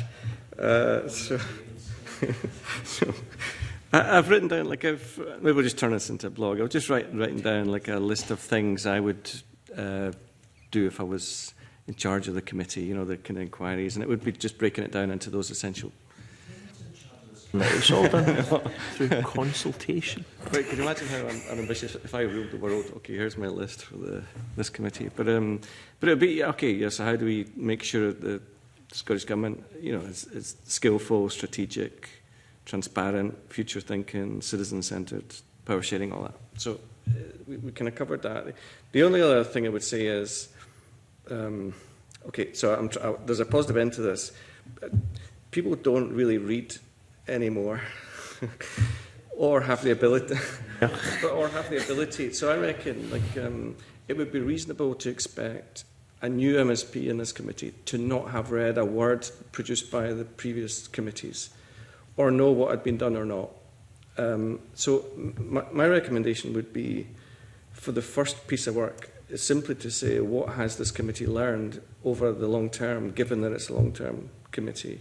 So not to put work in the clerking team or anything, but it would be, okay, we have produced this many reports on this many topics. Let's not reinvent the wheel. Let's first check what themes are emerging, so that the next time we do an inquiry, it builds on that work. And I think that the problem, I think, with all organisations is they're constantly starting again with new people without having any memory. So I think simply just trying to work out what's been done before can be quite a powerful way of focusing the mind and setting that agenda. But a successor committee building on our foundations, I think, would be good. I mean, they can go in whatever direction they see fit, of course, but I think that's good advice. And Sarah, last word. Thank you. So with an eye to your timekeeping convener, I'm not going to repeat at length what I've said before, but I think the three key points that I came in here to say were, it is really valuable to have a public administration remit in a committee, and that should be kept. That having finance and public administration together makes a lot of sense, and that should be kept as well. And thirdly, partly touching on your point about continuity of knowledge, that this is actually quite complex stuff, and that therefore developing expertise in it and holding that expertise really matters. There's one thing I didn't come in to say, but I'm good to add it, because it really struck me what Michael Mara said about culture of the committee, because I think that does really matter too. And this committee does have a reputation that extends beyond the Parliament for being, quotes, a good committee. And I think that is down to, obviously, the culture that has been developed. So I think a successor committee should not regard remit as being the answer to all its questions, that it's at the intersection of the culture of the committee and how it enacts its remit. and what the remit is, that the really powerful accountability and scrutiny can happen. And I look forward to seeing what happens.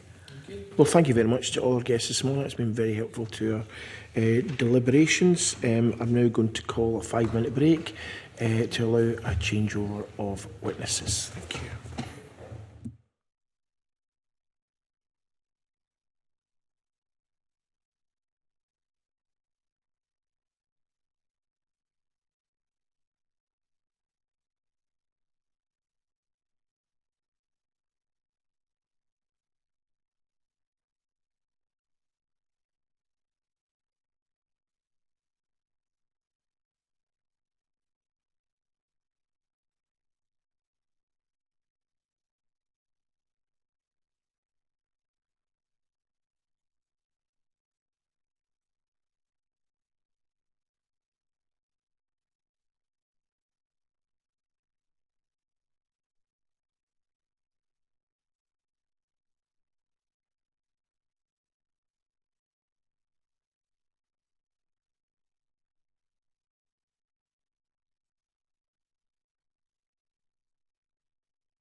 We now move to our second agenda item, which is to consider the Budget Scotland No. 5 bill at Stage 2.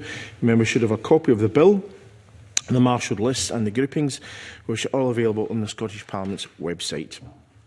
Only the Scottish Government can lodge amendments on budget bills, and the Cabinet Secretary has lodged several amendments at Stage 2 for the Committee's consideration today. The groupings of amendments sets out the order in which the amendments will be debated. Members wishing to speak in any of the debates should indicate that by catching my eye or the clerk's attention. We are joined for this session by the Cabinet Secretary for Finance and Local Government. Her officials present for this session are unable to participate in formal Stage 2 proceedings under standing orders. Good morning, Cabinet Secretary. I'll move straight to the bill. The question is that Section 1 be agreed to. Are we all agreed? We are all agreed. I call Amendment 1 in the name of the Cabinet Secretary, grouped with Amendments 2, 3, 4, 5 and 9. Cabinet Secretary to move Amendment 1 and speak to all amendments in the group.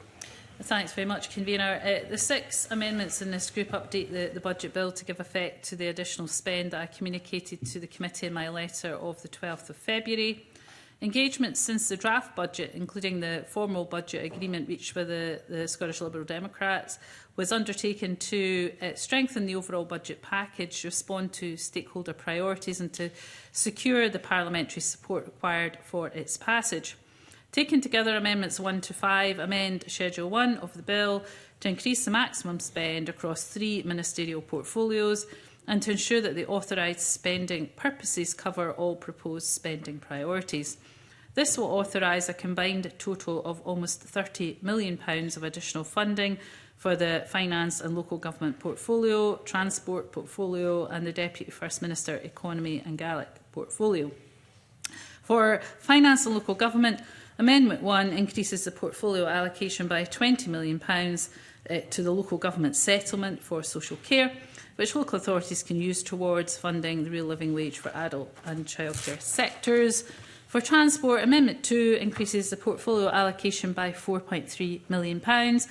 This will provide funding for a rail fare freeze for 26-27, as communicated by the First Minister on the 12th of February.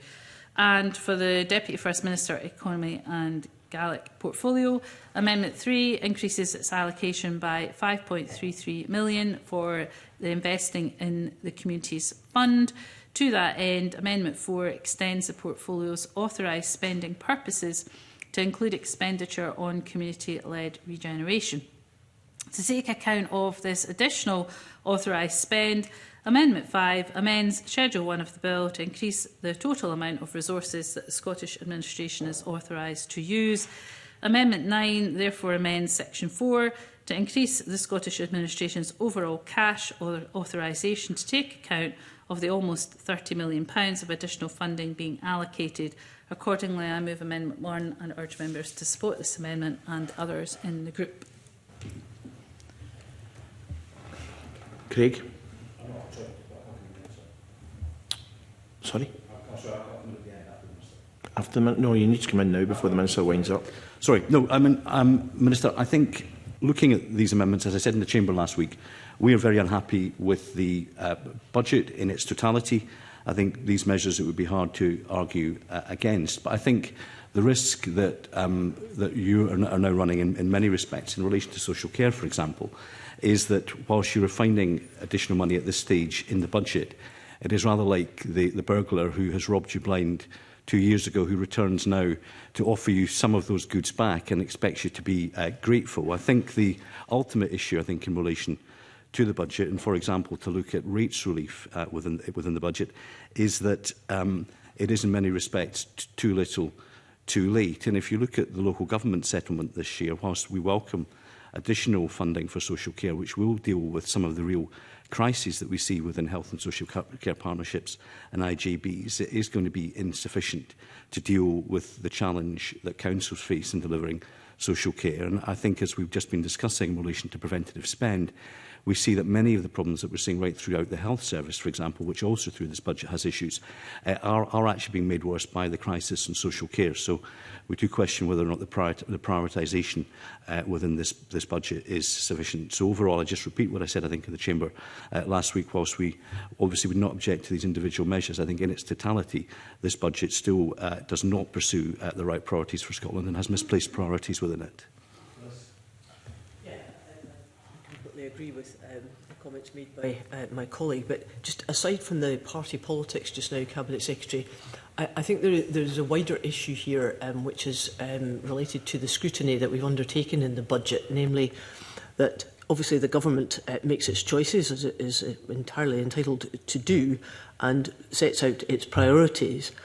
But there is this question about what has been deprioritised, and we do not feel as a committee that we're getting sufficient information about the reasons behind certain priorities being chosen and the evidence that supports that, but more importantly, where there is a deprioritisation. And I just would ask the Cabinet Secretary to be very mindful of that, because I think, as we debated in Parliament just last week, these are points that are being put to us by our senior analysts in Scotland, and I would be grateful for your reflections on that. Okay, and no other colleagues wish to speak. Cabinet Secretary to wind up. Well, thanks, Convener. I mean, first of all, on Liz Smith's point, I think there is always areas where we can get into some of the detail of the improvement, which I think we have made in the flow of information and the reasons and the choices and the reasons behind those choices. I will also reflect on what Liz Smith has said, as I would always do. But the choices we have made are choices in line with our 4 key government priorities, and it's for others to make other choices if they see so fit to do so. Yes, of course. Well, yeah, I understand that, and of course it's for government to set out its priorities, even we might disagree with them. But I think the wider point that is being made to us by the economic analysts is that the Scottish Government has 4 mantras about improving child poverty and ensuring that we're economic growth, these things. But actually, when it comes to the detail behind specific policy priorities, we don't feel that there is enough detail there to convince us why that outcome will be a better spend of public money than any other choice.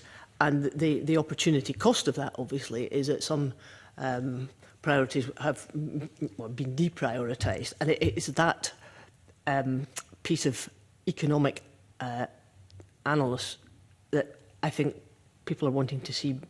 I mean, I take the point. I guess I would refer the member in the committee to the array of other information that perhaps is sits either alongside the budget or predates the budget and will come after the budget. So, for example, the material published in June in the Fiscal Sustainability Delivery Plan is absolutely critical. So it's absolutely right that we're held to account for the delivery of that plan, but it sets out a very ambitious programme of transformation, of efficiency, which is absolutely going to reduce cost. And that, in many ways, I think is what you're getting at, is how are we, what is the other side of the envelope in terms of yes. At this point, Cabinet Secretary, I think it's very important, not just for this particular budget, but I think for future budgets, we've seen quite a lot of fiscal events have been delayed for one reason or another, and it tends to be that we get some of these things after, and you're citing June, which will be a new Parliament, after we're actually being asked to consider the details of a specific budget, and I think that's the frustration. I get that. Other material that I would point to, the impact assessments for one, also things that have to come. So if you take child poverty, the delivery plan that Shirley-Anne Somerville will publish soon will contain a lot of the detail of what are the new areas with the evidence base of them helping to get towards the target that we've all agreed upon. So I'm just merely pointing out that there is an array of information that perhaps predates budget, will come after budget, but as ever, I will absolutely reflect on what the committee is saying in terms of the information provided. In terms of Craig Hoy's point, I mean, you've said it's hard to argue against the measures that I've set out. I would have hoped it would be even harder to vote against them at stage 3, because that will be less money for social care and less money for local government. These are areas of spend that I have adjusted in the light of discussions. I met with COSLA leaders, I've met with stakeholders, listened to the third sector, and these are the areas of spend that I've adjusted in the light of listening to all of those stakeholders. Ultimately, the judgment will be yours to make when it comes to voting for or against this additional funding. Point in relation to local authorities, because both here and in the Chamber you've presented it as the fact that local authorities are buying into the government's line that this is a reasonable deal for them. But we're already seeing, I mean, we saw the Western Isles today announcing council tax increase of, I think, 9.5%. So we're seeing councils coming in towards the upper end of, I think, what people's expectations were for council tax. If this was a reasonable settlement, they wouldn't be forced to be going down that road, would they? Merely say to you, Craig Hoy, that at no point have you come to me and said, I think local government needs another £250 million and I think it should be taken from A, B or C. And that is when it comes down to brass tacks of how much money is available and where does it come from. And it can only come from other areas of spend. And I know you've talked in fairly general, vague terms about social security spend, but you know as well as I do, to adjust any social security spend would have to go through legislation in this Parliament to adjust entitlements. You're a year down the line before, even if you wanted to, you would be able to do any of that. These budgets have to be in place for the 1st of April.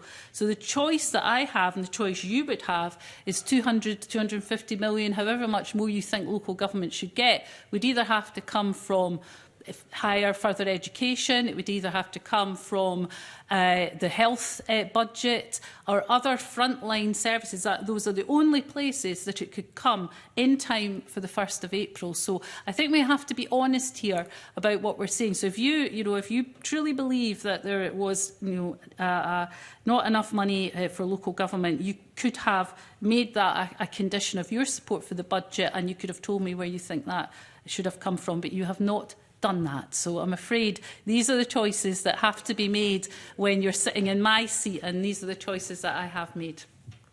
Okay, thank you, Cabinet Secretary. The question is that Amendment 1 be agreed to. Are we all agreed? Yes. We are all agreed. I call Amendment 2 in the name of the Cabinet Secretary. Already debated with Amendment 1. Cabinet Secretary to move formally. Move formally. The question is that Amendment 2 be agreed to. Are we all agreed? Yes. We are all agreed. Call Amendment 3 in the name of the Cabinet Secretary. Already debated with Amendment 1. Cabinet Secretary to move formally. Move formally. The question is that Amendment 3 be agreed to. Are we all agreed? Yes. We are all agreed. Call Amendment 4 in the name of the Cabinet Secretary. Already debated with Amendment 1. Cabinet Secretary to move formally. Move formally. The question is that Amendment 4 be agreed to. Are we all agreed? Yes. We are all agreed. Call Amendment 5 in the name of the Cabinet Secretary. Already debated with Amendment 1. Cabinet Secretary to move formally. Move formally. The question is that Amendment 5 be agreed to. Are we all agreed? Yes. We are all agreed. The question is that Schedule 1 be agreed to. Are we all agreed? Yes. We are all agreed. The question is that Section 2 be agreed to. Are we all agreed? Yes. I call Amendment 6 in the name of the Cabinet Secretary, group with Amendments 7 and 10. Cabinet Secretary to move Amendment 6 and speak to all amendments in the group. Thanks, Convener. The 3 amendments in this group amend Schedule 2 and Section 4 of the Budget Bill to update the figures and authorise spending purposes for the Scottish Parliamentary Corporate Body. Taken together, Amendments 6 and 10 increase its maximum spend and its overall cash authorisation by £71,000 and £211,000 respectively. This is to align fully with the agreed budget. Amendment 7 updates the Scottish Parliamentary Corporate Body's authorised spending purposes to include specific reference to the Patient Safety Commissioner for Scotland and the Electoral Management Board for Scotland, both of which it will be responsible for funding in 2026-27. Therefore move Amendment 6 and urge members to support this amendment and others in the group. There are no members who have indicated that they wish to contribute to this debate. Cabinet Secretary, to wind up. Nothing else to add, Convener. Okay, the question is that Amendment 6 be agreed to. Are we all agreed? Yes. We are all agreed. I call Amendment 7 in the name of the Cabinet Secretary. Already debated with Amendment 6. Cabinet Secretary to move formally. Move formally. The question is that Amendment 7 be agreed to. Are we all agreed? Yes. We are all agreed. I call Amendment 8 in the name of the Cabinet Secretary. Group with Amendment 11. Cabinet Secretary move Amendment 8 and speak to both amendments in the group. Yes, so the two amendments in this group likewise update the budget bill figures for Audit Scotland to fully align with the agreed budget. Amendment 8 amends Schedule 2 to reduce Audit Scotland's maximum spend by £82,000, whereas Amendment 11 amends Section 4 to increase its overall cash authorisation by £168,000. I therefore move Amendment 8 and urge members to support this amendment and the other amendment in this group. Okay, there are no colleagues who wish to contribute at this stage. Cabinet Secretary to wind up. Nothing to add. Thank you. The question is that Amendment 8 be agreed to. Are we all agreed? Yes. We are all agreed. The question is that Schedule 2 be agreed to. Are we all agreed? Yes. We are all agreed. The question is that Section 3 be agreed to. Are we all agreed? Yes. We are all agreed. The question is that Schedule 3 be agreed to. Are we all agreed? We are all agreed. Call Amendment 9 in the name of the Cabinet Secretary. Already debated with Amendment 1. Cabinet Secretary to move formally. Formally moved. The question is that Amendment 9 be agreed to. Are we all agreed? Yes. We are all agreed. Call Amendment 10 in the name of the Cabinet Secretary. Already debated with Amendment 6. Cabinet Secretary to move forward. Formally moved. The question is that Amendment 10 be agreed to. Are we all agreed? Yes. We are all agreed. I call Amendment 11 in the name of the Cabinet Secretary. Already debated with Amendment 8. Cabinet Secretary to move formally. Formally moved. The question is that Amendment 11 be agreed to. Are we all agreed? Yes. We are all agreed. The question is that Section 4 be agreed to. Are we all agreed? Yes. We are all agreed. The question is that Sections 5, 6, 7, 8, 9, 10 and 11 be agreed to. Are we all agreed? Yes. We are all agreed. The question is that the long title be agreed to. Are we all agreed? Yes. We are all agreed. That ends Stage 2 consideration of the bill. I'd like to thank the Cabinet Secretary, and that concludes our full consideration, and Stage 3 proceedings and debate are due to take place on Wednesday, 25th of February. Let's call a 2-minute break to allow a change of witnesses.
The next item on our agenda is an evidence session with the Minister for Public Finance on the Budget Scotland Act 2025, Amendment Regulations 2026 draft on the spring budget revision.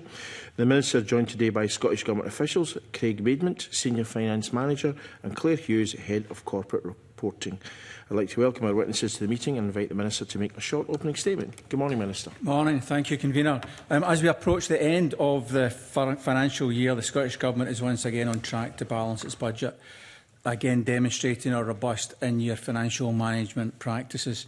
The spring budget revision allocates £600 million of additional funding to support our vital public services. Over £100 million is provided for the health service, while the economy and Gaelic housing, transport, education and skills portfolios all receive additional funding to support services.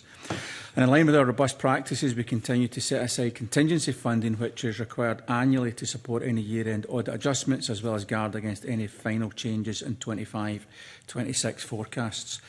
These funding additions are offset by a reduction in social security benefit expenditure, £100 million of forecast ESM, European Structural Fund income and slippage in capital projects, as well as a £350 million technical adjustment relating to police and fire pensions. The funding position has also been updated to reflect the latest forecasts and figures. Planned capital borrowing and Scotland utilisation have been revised down and aligned to the position the Cabinet Secretary for Finance and Local Government set out in the 26-27 budget. There, of course, remains wider financial challenges that have required to be navigated in recent years, and therefore, as part of the 25-26 budget, we've also had to carefully consider how best to support the 26-27 budget with a £150 million underspend assumption.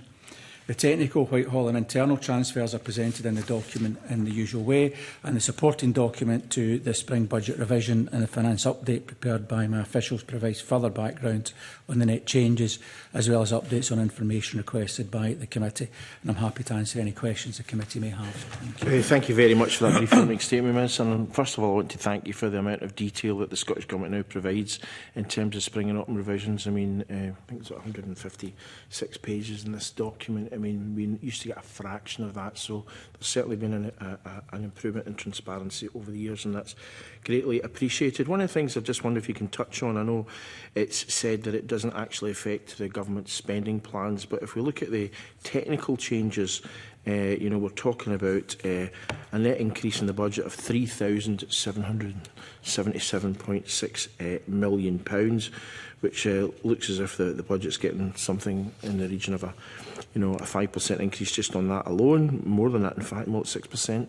So just wondering if you can talk us through those technical adjustments first. I'll do my best, but I may rely on officials. I think I'm right in saying that the biggest one of those relates to the student loans. And what's happened there is there's obviously dealt with at a UK level. There's been a reassessment of how they categorise the risk, for want of a better word, round about those loans, and as a consequence of that, they've made some technical adjustments. I say that applies right across the UK, but the implications for our budget in that sense is around £3 billion. But as I say, it makes no difference to the amount of money that we have to spend. And as you know, because of the fact that we don't have tuition fees in Scotland, our student loan put us much different position to that of the rest of the UK. And as I say, it's a technical adjustment based on that risk profile that's covered by UK government in any event and doesn't impact our day-to-day spending in any way. Yeah, so it seems strange it's been attached to the budget then, given the fact that it doesn't really have any impact on it. Yes, if I were an accountant, I could perhaps give you a more technical explanation. John's an accountant, he'll explain it for us all. We follow the rules in that regard. Okay, well, thank you very much for that. Now, you touched in your opening statement about the £252 million being held centrally within a portfolio, and you said £200 million is being held as a contingency for emergency pressures in January to March 2026 and year-end audit adjustments.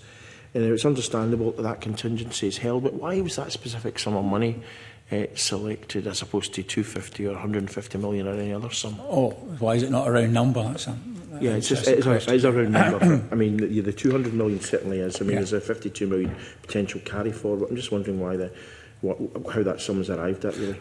Well, on that year-end adjustment number, you always have to make an assessment of what you think the potential is for an impact there.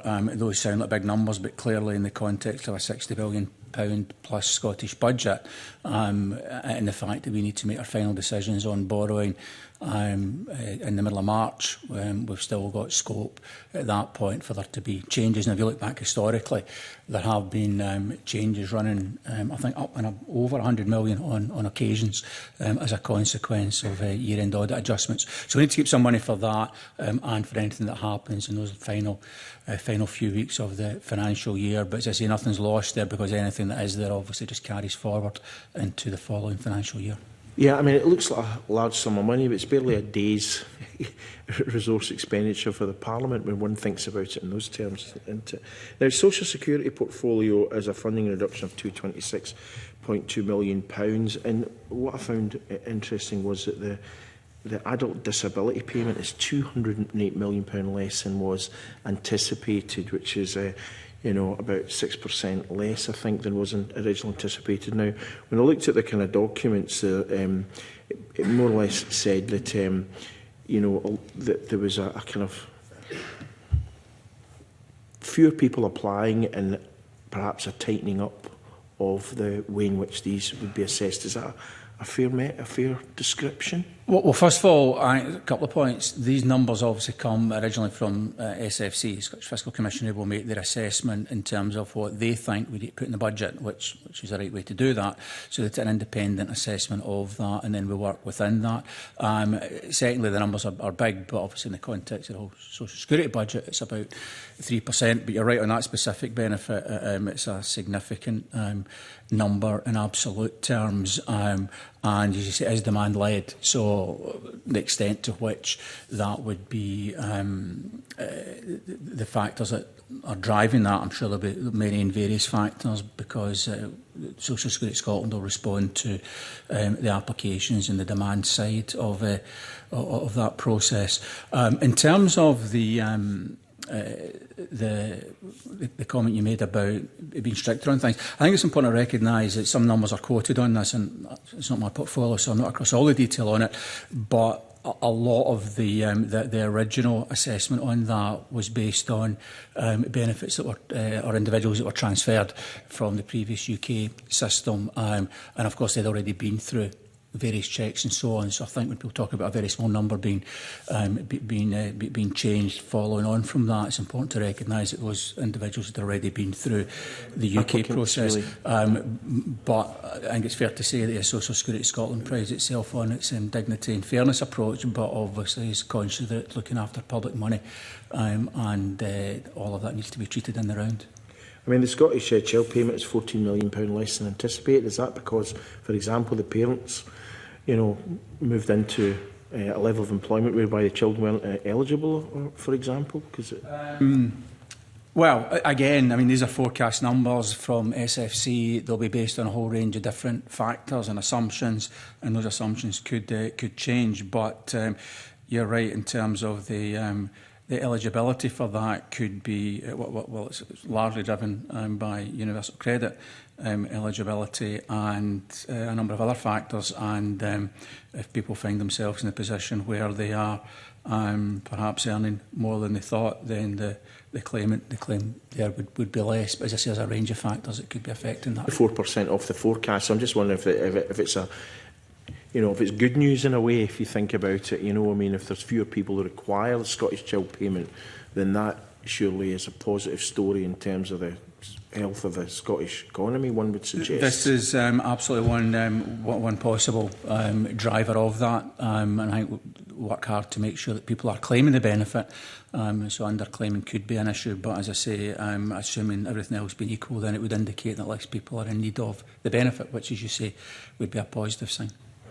A lot of people would balk at the fact that £24.7 million has to be provided for the additional costs incurred as a result of the United States presidential and vice presidential visits. Is there any possibility for getting that money back from the Government of the United Kingdom of Great Britain and Northern we Ireland? do not give up hope, and we will continue to press on that. No. Sorry? Not even splitting the difference? Well, I think we can continue to engage with UK government, but they haven't been helpful in that regard. I find that an interesting situation, given that the Prime Minister was very keen to come on a plane to Scotland and engage with the President, but then claimed he didn't want to pay for the privilege of having that engagement on world matters, which I found strange. Just on holiday?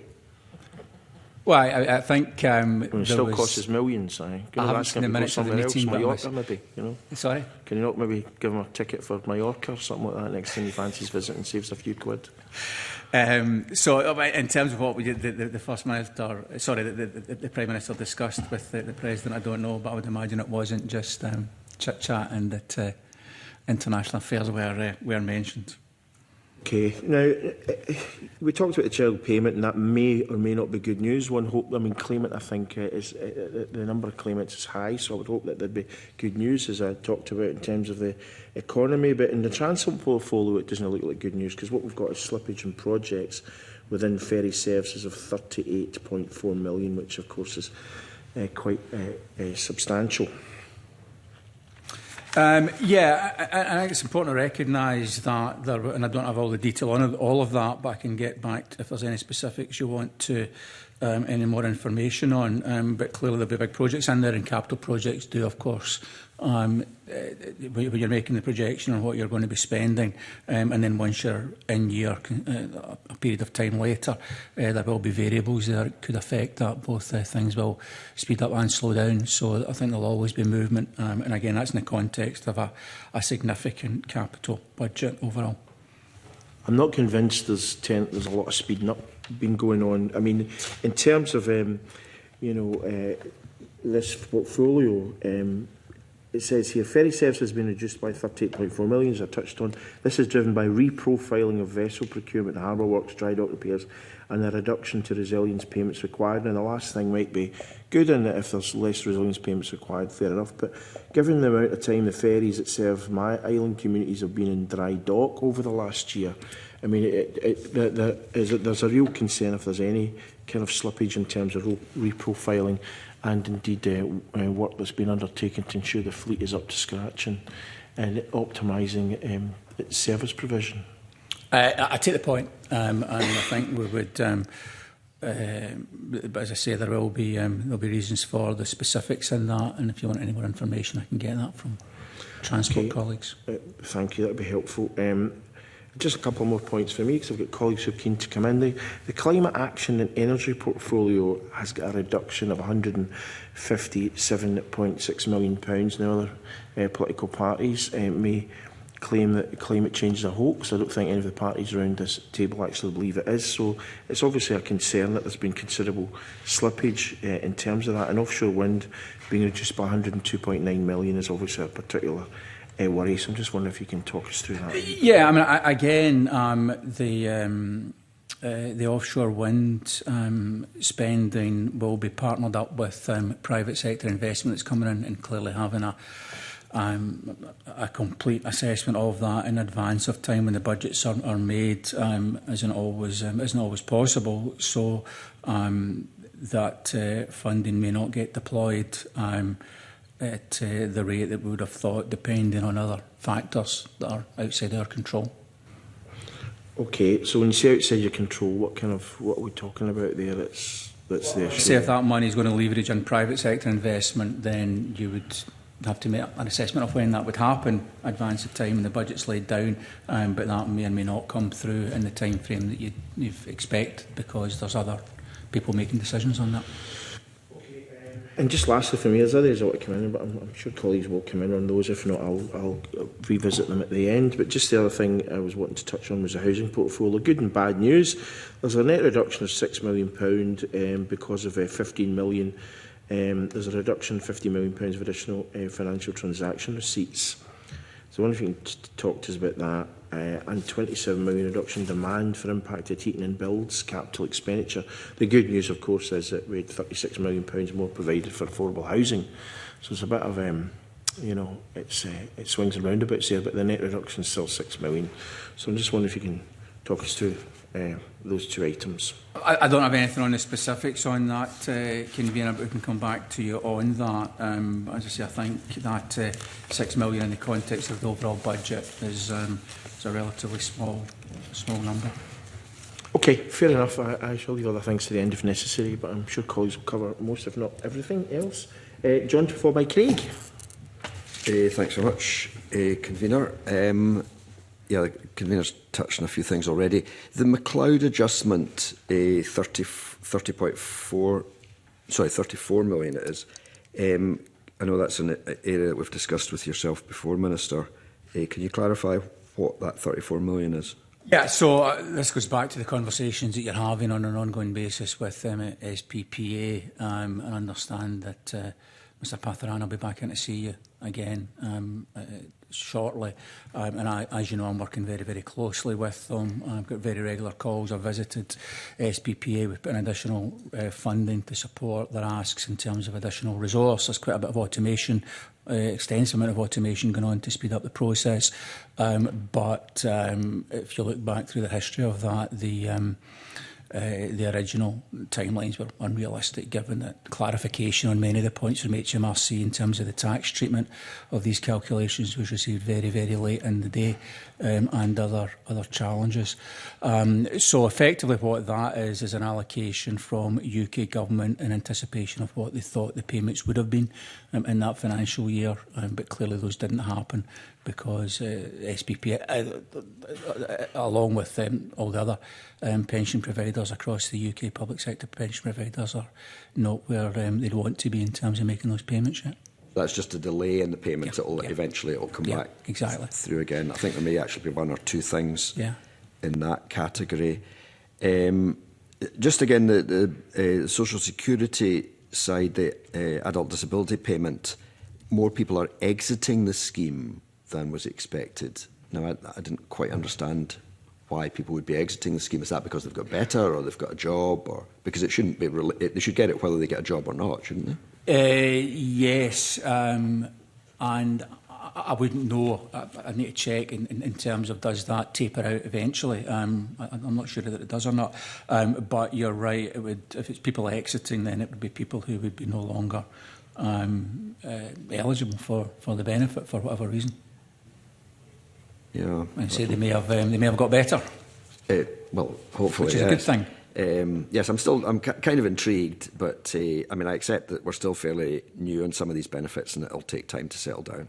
Okay, now could we dig a little bit deeper into the student loan valuation? Can you or one of your officials explain to me? Yes, so accountant's accountant. I don't know who wants to explain to Mr Mason the ins and outs. I mean, is it that we're now expecting to write off more, and therefore there's a greater cost? But I accept it's a net effect is nil. I do accept that. There was a new model that's been implemented for the devolved nations in 2025.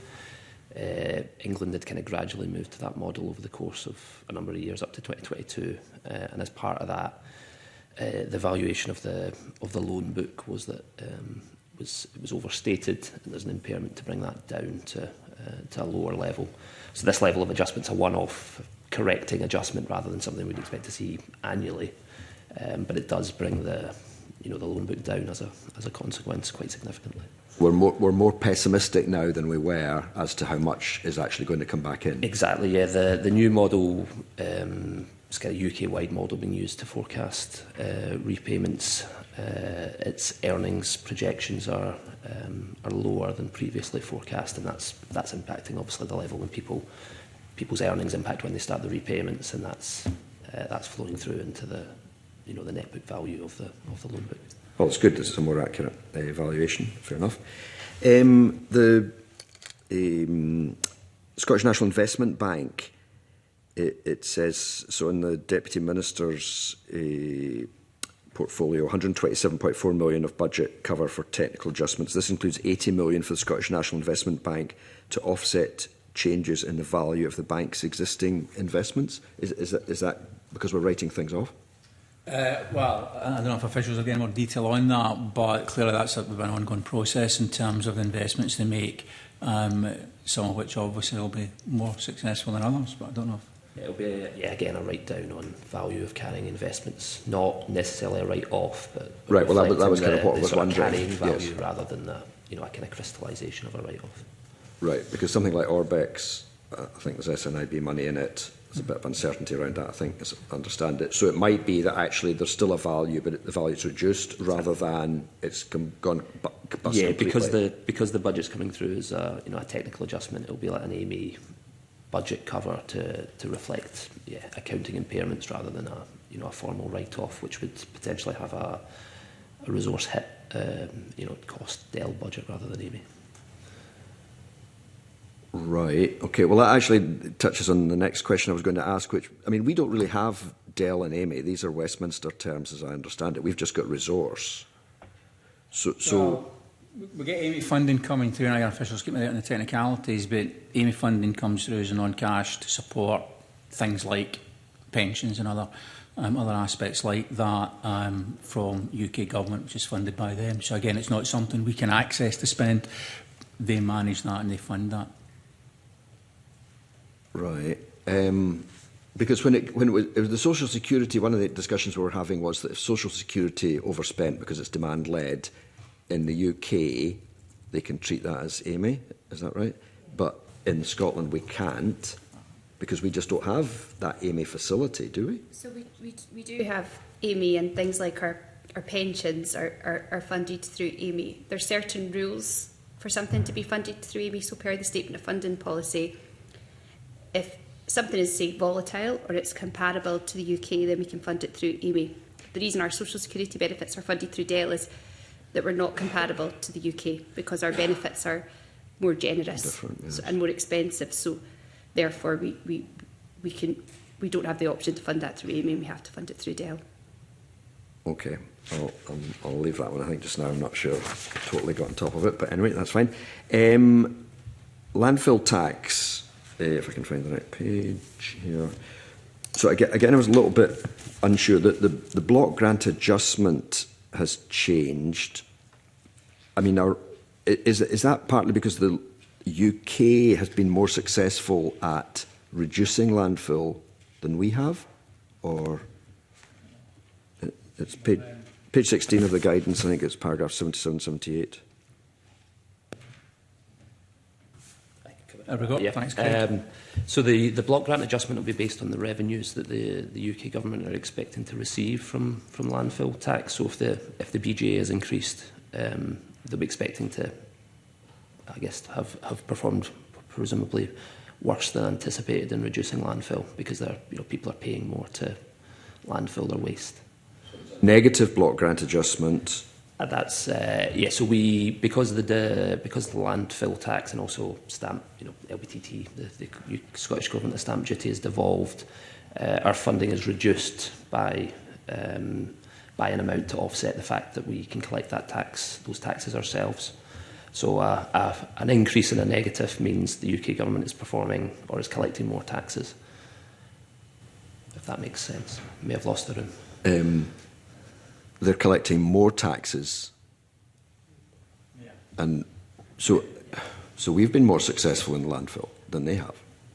Well, I think within the budget revision, we've also seen our receipts go up as well because there's been increased receipts in Scotland for landfill as well. So you need to look at what the net position is, which I think overall is successful, is a net increase in terms of the receipts. Falling, aren't they? I mean, that's the intention. And over the kind of trajectory over the period of time, it has fallen. But within this year, the forecasts were lower than how they now appear to be manifesting. Falling faster than the UK's then? I'm not sure on that. Okay. Yeah, okay. Not sure on that. But if the negative block grant adjustment has increased, that means there's more of a block grant adjustment. Reflecting the fact the UK government will be receiving more landfill receipts, so they'll strip that out of our block grant. Right, I'll leave it at that. Thanks, Convener. Convener, I've been playing a bit of sort of budget bingo here, ticking off things that other colleagues have brought up, but I'll just dip in and out of some of them, if I may, Minister. Just in relation to the ADP, I accept that the reductions are against the forecast that was independently created. An FOI request that was published in January showed Social Security Scotland's expenditure on advertising around benefits. And in 2024, there was advertising of the adult disability payment. In 2025, there was advertising of the Scottish Child Payment. Have you done any work as part of the Public Service Reform Programme to see if there's any linkage between advertising a benefit and its take-up against forecast? And why, for example, would you stop advertising the adult disability payment now? Because presumably there are people coming into adulthood with disabilities, and if you wanted to promote uptake of the benefit now and into the future, presumably Social Security would sustain that expenditure unless it's having some detrimental impact on take-up, i.e. it's ahead and above of expectations. So I don't know the detail of that, and those decisions were made within Social Security Scotland and the portfolio in terms of how they want to deploy that advertising or publication, if you like, of the availability of benefits. And going back to the point the convener made earlier about uptake, depending on a number of factors, but people aren't aware that they're entitled to benefits. Clearly, a role of government and agencies to make people aware of that. But the specifics in terms of how that would drive uptake and how you quantify that, I can go and look and see if there is any analysis on that and come back on that. And just in terms of, it says that whilst application volumes have remained relatively stable, the authorisation rate has been lower than forecast. Has there been any change to the authorisation methodology that may mean that more people are being refused the benefit or who are being taken off it at the annual review? Well, again, as I said, there's a number of factors going on there. With the transition of the benefit, you'd have one pool where it had already been through various processes, obviously in the UK context, and now you've got potentially different applicants coming through that wouldn't have been through that process, so we're getting assessed by Social Security Scotland through their mechanism. In terms of the detail, I mean, again, I'm not close to the detail on that, but I would expect that they would be continually reassessing the processes that they go through to make sure that they're appropriate. Okay, just in something in relation to within your own portfolio, the Invest to Save fund is reduced by £12.4 million, reflecting several projects being less delivery ready than initially anticipated. My understanding that fund was £30 million, so approaching 50% of that fund wasn't spent. What does that tell you about the government's capability to reform at speed if half of that fund hasn't been spent? Yeah, you've got to remember this is one part of a whole suite of things that are happening, and it's the first time we've done that, and it was a very novel approach because what we did was we focused on tackling the specific problem, which is where there is an opportunity to reduce cost in one part of the system in a different financial year, but the cost was including a different part of the system in the current financial year. And clearly, in normal run of events, there is no incentive for the portfolio that's seeking to make that expenditure to necessarily spend it out of this year's budget when someone else gets the benefit in several years' time. So we designed that system to be able to cope with that. We invited applications from multiple portfolios working together, and there is a clawback mechanism whereby a proportion of that fund comes back in future years based on the assessment of the savings that they make in the other portfolios. And I'll be honest with you, I think we didn't know how that was going to work. We've had some uptake, which is good in a number of very successful projects. We pitched a number where we thought it might land, but I think because it's quite a different way of doing budgeting and of deploying resources, there is, I think, portfolios are working at pace to get their heads around how they engage with that process. So, yeah, it would have been good if more had been taken up, but I think that tells us that we've got more work to do to get people's focus into those preventative opportunities, because, frankly, it wasn't something that they had a mechanism to resolve previously. When we talked about the number of applications to the fund, one would assume that you may have been keen to get shovel-ready projects to show that the scheme was working. You've got to admit it's quite concerning that nearly half of that budget hasn't been spent, given the need, because of the budget imperative to do so, for you to reform quickly at speed and at pace and at scale. Yeah, I mean, I wouldn't read into that the whole PSR programme's got a challenge. This is one specific part of it, focused very much on that cross-portfolio, multi-year preventative opportunities. And as I say, I think it's signalled that we've got more work to do to get directorates and agencies into the place where they understand this funding stream and are able to use it, because it is quite different to what they would normally expect, which is you get funding and that's it. This has got funding with strings and it requires integration and cooperation, so it's moving into quite a different space. So I think the fact we're doing that is very important, because it changes the tone and the approach across government and the wider public sector, and we've learned some lessons this year as to how we can make it more impactful, or the take-up higher going forward. And as you know, we're repeating that fund into next financial year. Fine. And just a final one from me is just in relation to the transport portfolio. There's a £15.3 million additional being provided, £10 million relating to an increase in the forecast cost of concessionary fares. Have you got any understanding as to why that forecast cost of the concessionary travel scheme has risen by £10 million in a year? I would expect it's because more people are using the service, and if I'm not mistaken, I think that's claimed by operators based on usage. So I can go and double check, but if that is an indication of more people that are eligible for concessionary travelling more on buses, then I suppose I would say that would be a positive thing. But I can go and check the specifics on you for that. If you could, and I equally don't have a detailed understanding of it, but one operator has said to me that one of the two schemes they are compensated for fully, and one of the other schemes there's a fixed amount of money comes forward. So it may be that some bus companies, in relation, I don't know if it's that under 22s or the over 60 scheme, that there may be a similar kind of overspend that is actually having to be absorbed by bus companies. Mr Harvey might be aware of how it operates, but it'd just be interesting to see whether or not that relates to one specific scheme or whether or not it's just a general oversubscription against forecast. We'll check the detail on that and get back to you. Okay. Michael, followed by Liz. Thanks, Convener. So back on the subject of public service reform, Minister, on pages 5 and 6 you highlight two different amounts of money, relatively small amounts of money in the overall picture, but £12 million reduction in the finance and local government portfolio for public sector reform and £1.5 million in education reform. Can you give us any details as to why those have been the case? Let's come back to the same point that Mr Hoy made around about the Invest to Save scheme, which is the bigger of those numbers. The smaller number, the 1 million, I don't have any information on that, but on the £30 million scheme and the uptake on that, that's what I said earlier. It's one part. It tackles a very specific challenge whereby portfolios may not take up opportunities because of the way the budgeting process traditionally works. It was a mechanism to alleviate that, and I think because it was quite a different way of doing business, if you like, there wouldn't portfolios wouldn't necessarily have been in a place where it's something they would have been looking for. So I think through the first year it was always going to be perhaps a bit of a challenge to get everything. So the 12 million is part of the 30 million? Yes, yeah. Okay, that's fine. Sorry, yeah. No, that's fine, thank you. Okay, thank you. Liz, to follow by Patrick. Thank you. Just in relation to the answer that you gave to the convener when you said that obviously there are some decisions, if they're private sector related, that you can't automatically assume what that decision will be.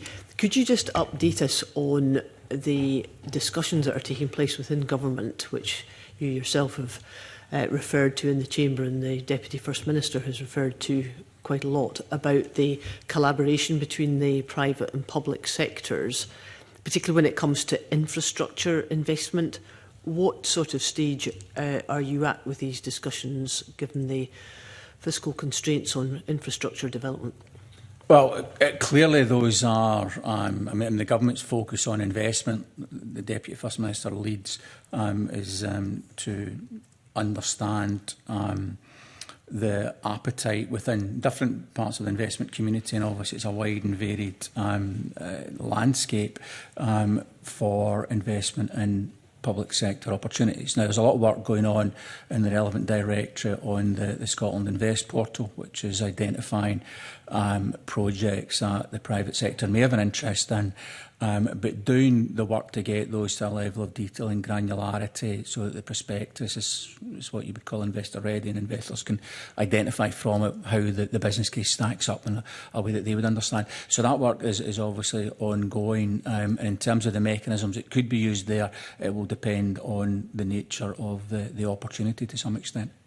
Asking the question because obviously this committee has stated a few times that when it comes to infrastructure development and under fiscal constraints, namely the priorities that are put out for building a new road or whatever it might be, there are huge constraints around that, and therefore it's quite helpful to see what the priorities are for which of these infrastructure projects should happen and happen quickly.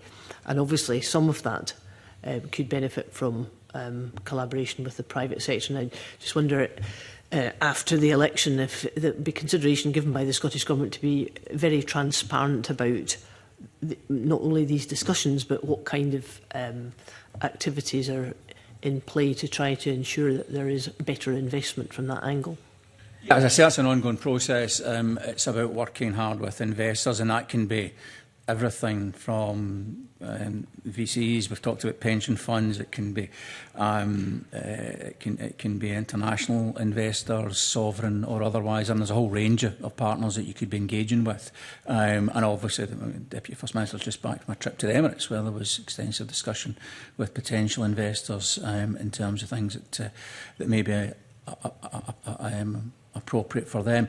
But there's also a number of different priorities. There's what government would assess as being the priorities in terms of requiring investment. We're just going through a budget process where opposition parties, to a greater or lesser extent, have had their say on what they think the priorities are, but then how that marries to what private investors may think their priorities are. It's just the point, Minister, complicates the picture. Yeah, it's just the point, Minister, that obviously that collaboration potentially can provide the government with some extra funding. And you know, when people are complaining that there's no adequate dualling of certain roads, or that bridges need to be rebuilt, or there's an infrastructure problem in certain parts of Scotland, it would be helpful, I think, to this committee, the successor to this committee, to have greater discussion and greater focus on how that could be put into operation to ensure that there is that greater supply of potential investment funds to allow some of these things to be delivered. Well, I think there's a number of parts to that. There's the engagement with investors that is extensive, led by DFM, and giving examples of how that is continuing apace. There is the investment portal where specific projects are identified, and that's obviously publicly available. But of course, at the end of the day, the fact that we might want something done doesn't necessarily mean that investors think that's where they want to put their money. And marrying those up is a key part of the process. And of course, this isn't free money either, it comes at a cost. So yes, you can potentially increase the amount of money you've got for capital investment in the here and now, but depending on how that deal is designed, there's obviously a payment that may or may not make sense into the future to pay back that investment. Okay, thank you. Patrick. I think Craig Hoy earlier was inviting me to answer the question on bus subsidy. I think the only thing I would say is to reassure him that public transport subsidy will all work much better once we've taken the system back from the notoriously inefficient private sector. So I hope he'll look forward to that. I was going to pick up on the comments the convener made about the climate and energy portfolio reductions. I mean, it is a significant reduction, and I understand the arguments you make about activity within offshore wind, for example, being a very major element of that, and that's not necessarily within the government's control. But can I ask about how and why the decision was made about taking that out of the climate and energy portfolio rather than redeploying it within part of the climate and energy portfolio? For example, the Heat and Buildings programme has a, obviously the government has scrapped the bill for that, but the programme itself is still there, and as far as I'm aware, the commitment made at the start of the session to spend 1.8 billion on the Heat and Buildings programme during the course of the parliamentary session is still a government commitment. As of the end of 2025, 1.67 had been allocated, which is getting pretty close, but less than half of the 1.8 billion had actually been spent by the end of last year.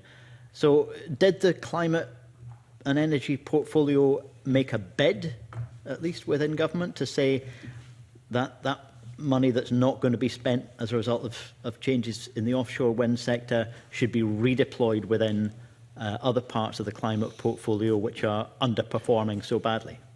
So there's a few things there. Obviously, moving money about, and particularly moving capital money about, isn't something you just kind of throw the switch and it goes 100 million from here to there, because it requires obviously the projects to be in place to be able to support that. And much of this obviously is demand-led, like some of the examples you cite on heating buildings and so on. So there'll be a number of factors there that would have affected when an underspend was identified, where that would have been redeployed, and that could have been across a whole range of other parts of the investments that are made.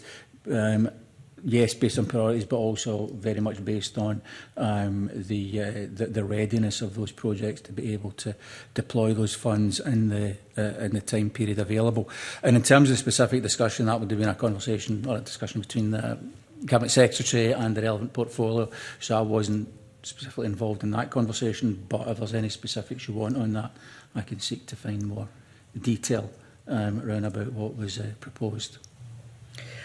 I mean, it does slightly surprise me that you're not able to tell us why the decision was made to take that out of the portfolio, when that's one of the changes that you're making here, rather than redeploying it within the portfolio. But if you can come back to us with an explanation for that, and what alternative uses within the portfolio were at least considered, that would be helpful. Do that. As I say, it will have been driven by. I mean, we sit and look at this in the abstract from a policy perspective, but the nuts and bolts and the reality how this works is there's year-end requirements to deploy the funds, so the funds will be deployed or not based on, to a large extent, where they can best be deployed or how they can be deployed, rather than where, in a perfect world, we might think we want them to be deployed. Well, I mean, we're very far from a perfect world, and I acknowledge that, but the underperformance of climate policy in the last few years is pretty stark in terms, particularly the heating buildings programme, but other aspects as well. Okay.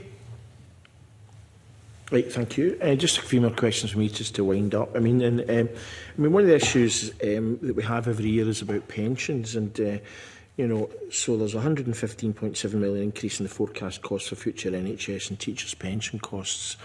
And I appreciate that there's no impact on the Scottish Government's discretionary spend as a consequence, but I'm just wondering why every year, say the police, fire, teachers, NHS, it seems to be that there's a substantial underestimate in terms of what pension costs will be, given the fact that we know when folk will retire, etc. As a point I've made on numerous occasions, why there seems to be this huge adjustment both at the autumn budget revisions and spring budget revisions.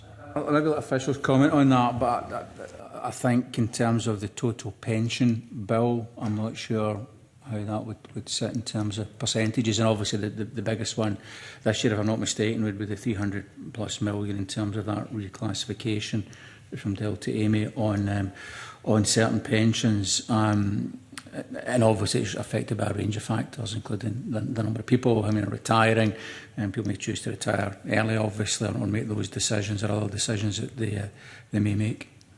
I don't recall ever been going the other way as well. It's never an underestimate. It's never an overestimate. It's always an underestimate. So we always end up with these quite substantial, nine-figure sums in this case, for example. I think that's why it's classified as AB, because it is recognised as very volatile and hard to predict by the UK government. The payments are comparable to those in the UK, so we're not an outlier, and the expenditure is fully covered by the UK government via AMI, so there's no loss in our discretionary spending as a result of the additional budget cover. Not kind of convinced by that particularly, but okay, we'll move on. I've got other things I want to raise. One of the issues obviously the committee's raised a number of times, and the government's done a lot of work to actually take into account what we've said on this, is about the fact that every year sometimes twice a year we see sums getting moved, and it just goes every year the same sum gets moved, it seems to me. So, for example, transfer from education skills to local government within the finance and local government portfolio, support teacher numbers £186.5 million. Now, surely that should have been in the local government portfolio to start off with. We have this argument about all this policy and delivery, but it does distort the budget lines if we're going to see that changing. So I take it that in the 26-27 year, is that going to be again put in education and skills, or is it going to be in the local government portfolio where it should be? I need to check that specific one, but I would expect it would be the same process. I mean, but obviously there's baseline and activity happens on an ongoing basis as well. I'd need to check that specific one. But yeah, it's what you said. It's where the policy decision is made on what the priorities are for that portfolio, and then where the delivery happens and the funds are transferred. And obviously that number can vary depending on a range of factors as well. Number, and surely it should be in the area where it's actually going to be delivered. It just seems to myself, and I'm sure other colleagues, that it's an odd way of looking at it, to be honest. If you know that a sum of money is going to be moved, it should be in the area where it's going to be deployed ultimately. Well, you may not know what the number is. You know, the A number will be deployed, but you whether it's 186.5 million or 200 million, it should be in the area where it's going to be deployed. It seems odd to put it in skills if it's always going to be spent by local government. And the government's not going to suddenly remove that 186.5 million, is it? I mean, it'll either stay the same as it is in the next financial year, or go up. So what's the point in having it in a portfolio where it's not going to be spent when you know it's going to be spent in a different portfolio? It just doesn't make sense. And I would just touch on two other ones on that. Transfer from health and social care to education skills for new medical places, 22.7 million, and transfer from health and social care to education skills to support teaching fees. Again, we see these recirculated every year. So I just think it makes everything more transparent if where it's deployed is where it's allocated. And just a couple of other points. Just to touch on to wind up. Scotland, we haven't touched on Scotland today, but I think Scotland is obviously an issue that the committee's raised a number of times. And in terms of the Appendix B2, it says it's now possible at least 188 million of the planned drawdown of Scotland funding in year to support the 26-27 Scottish budget and future years of the spending review. So originally the ABR position was 341 million was going to be committed from Scotland, and that's reduced by the sum I've just mentioned. So that's quite a substantial difference. I mean, we seem to see these figures from Scotland going up and down and all the rest of it. It seems to be almost deployed as if it's a part of the Scotland reserve to an extent. So where are we with Scotland? How much money is currently in that fund? And does the government intend to use it more or less to kind of cushion resource spending in future, or is it going to actually, are they going to go back to the original plan, which uses it for capital spend? Well, I think that's absolutely the way it's operated. As you said, it's to support those investments for climate for the future. Now, the numbers you're talking about, in the context of the Scotland budget, they're big numbers, but in the context of the overall capital programme, they're a relatively small percentage. Scotland resource, for example. I mean, how much do we have left in Scotland after this money has been put back in, so to speak? Craig? Is that not 300? Sorry, I thought Craig was going to say that. Yeah, there was total revenues from Scotland and the INTOG amounts were 810 million. To date, 96 million, and that's been used, and I think it was in 22-23. So the balance of 714 is still available, although 176 of that is in the SBR position. And within the budget and spending review, what's been set out is the vast majority of the 500 and trying to do my maths in my head here, 538, I think around 508 is now profiled out across the next year's budget and the rest of the spending review across, primarily capital lines. Yeah, so a lot of that's going into next year's budget, so it won't really be there for future years. as originally intended. Okay, I think that's a matter no doubt the committee will probably revisit. But just lastly from me, 47.8 million in City Deal funding has been returned to the Treasury. And this will be reprofiled into future years with no loss of funding to the overall City Deal programme. So how's that going to work? Is it being returned to the Treasury and then we're going to get it back in future years? So why is it being returned if we're going to end up having to ask them to send it back to us in future years? It just seems a bit odd to go through that. Yeah, it's to do with the ring fencing of the funding. So the City Deals funding specifically tied to the City Deals projects rather than part of the, the general Barnett block grant. So we wouldn't be able to carry that forward in the reserve. It goes back to UKG and then it would come out at the next budget. It's an accounting measure, but ultimately, I mean, it's just mean really that there's a slowdown in the delivery of some of these City Deals. There's been underspends against the original budgets that were forecast in the current year, which is why the amounts have gone back. Which is obviously a concern in itself. Yeah, the overall commitments remain the same in terms of the sums being deployed. Okay, thanks very much. I think we'll leave it at that. So I want to thank the Minister and officials for their evidence. We now turn to our next agenda item, which involves formal consideration of the motion on the instrument. I now invite the Minister to speak to and move motion S6M 20541 that the Finance and Public Administration Committee recommends that the Budget Scotland Act 2025 Amendment Regulations 2026 draft be approved. Moved, Convener. Members have any comments? Members do not have any comments. I now put the question on the motion. The question is that motion S6M 20541 be agreed to. Are we all agreed? Yes. We are all agreed, and I'd like to thank the Minister and his officials for their evidence today.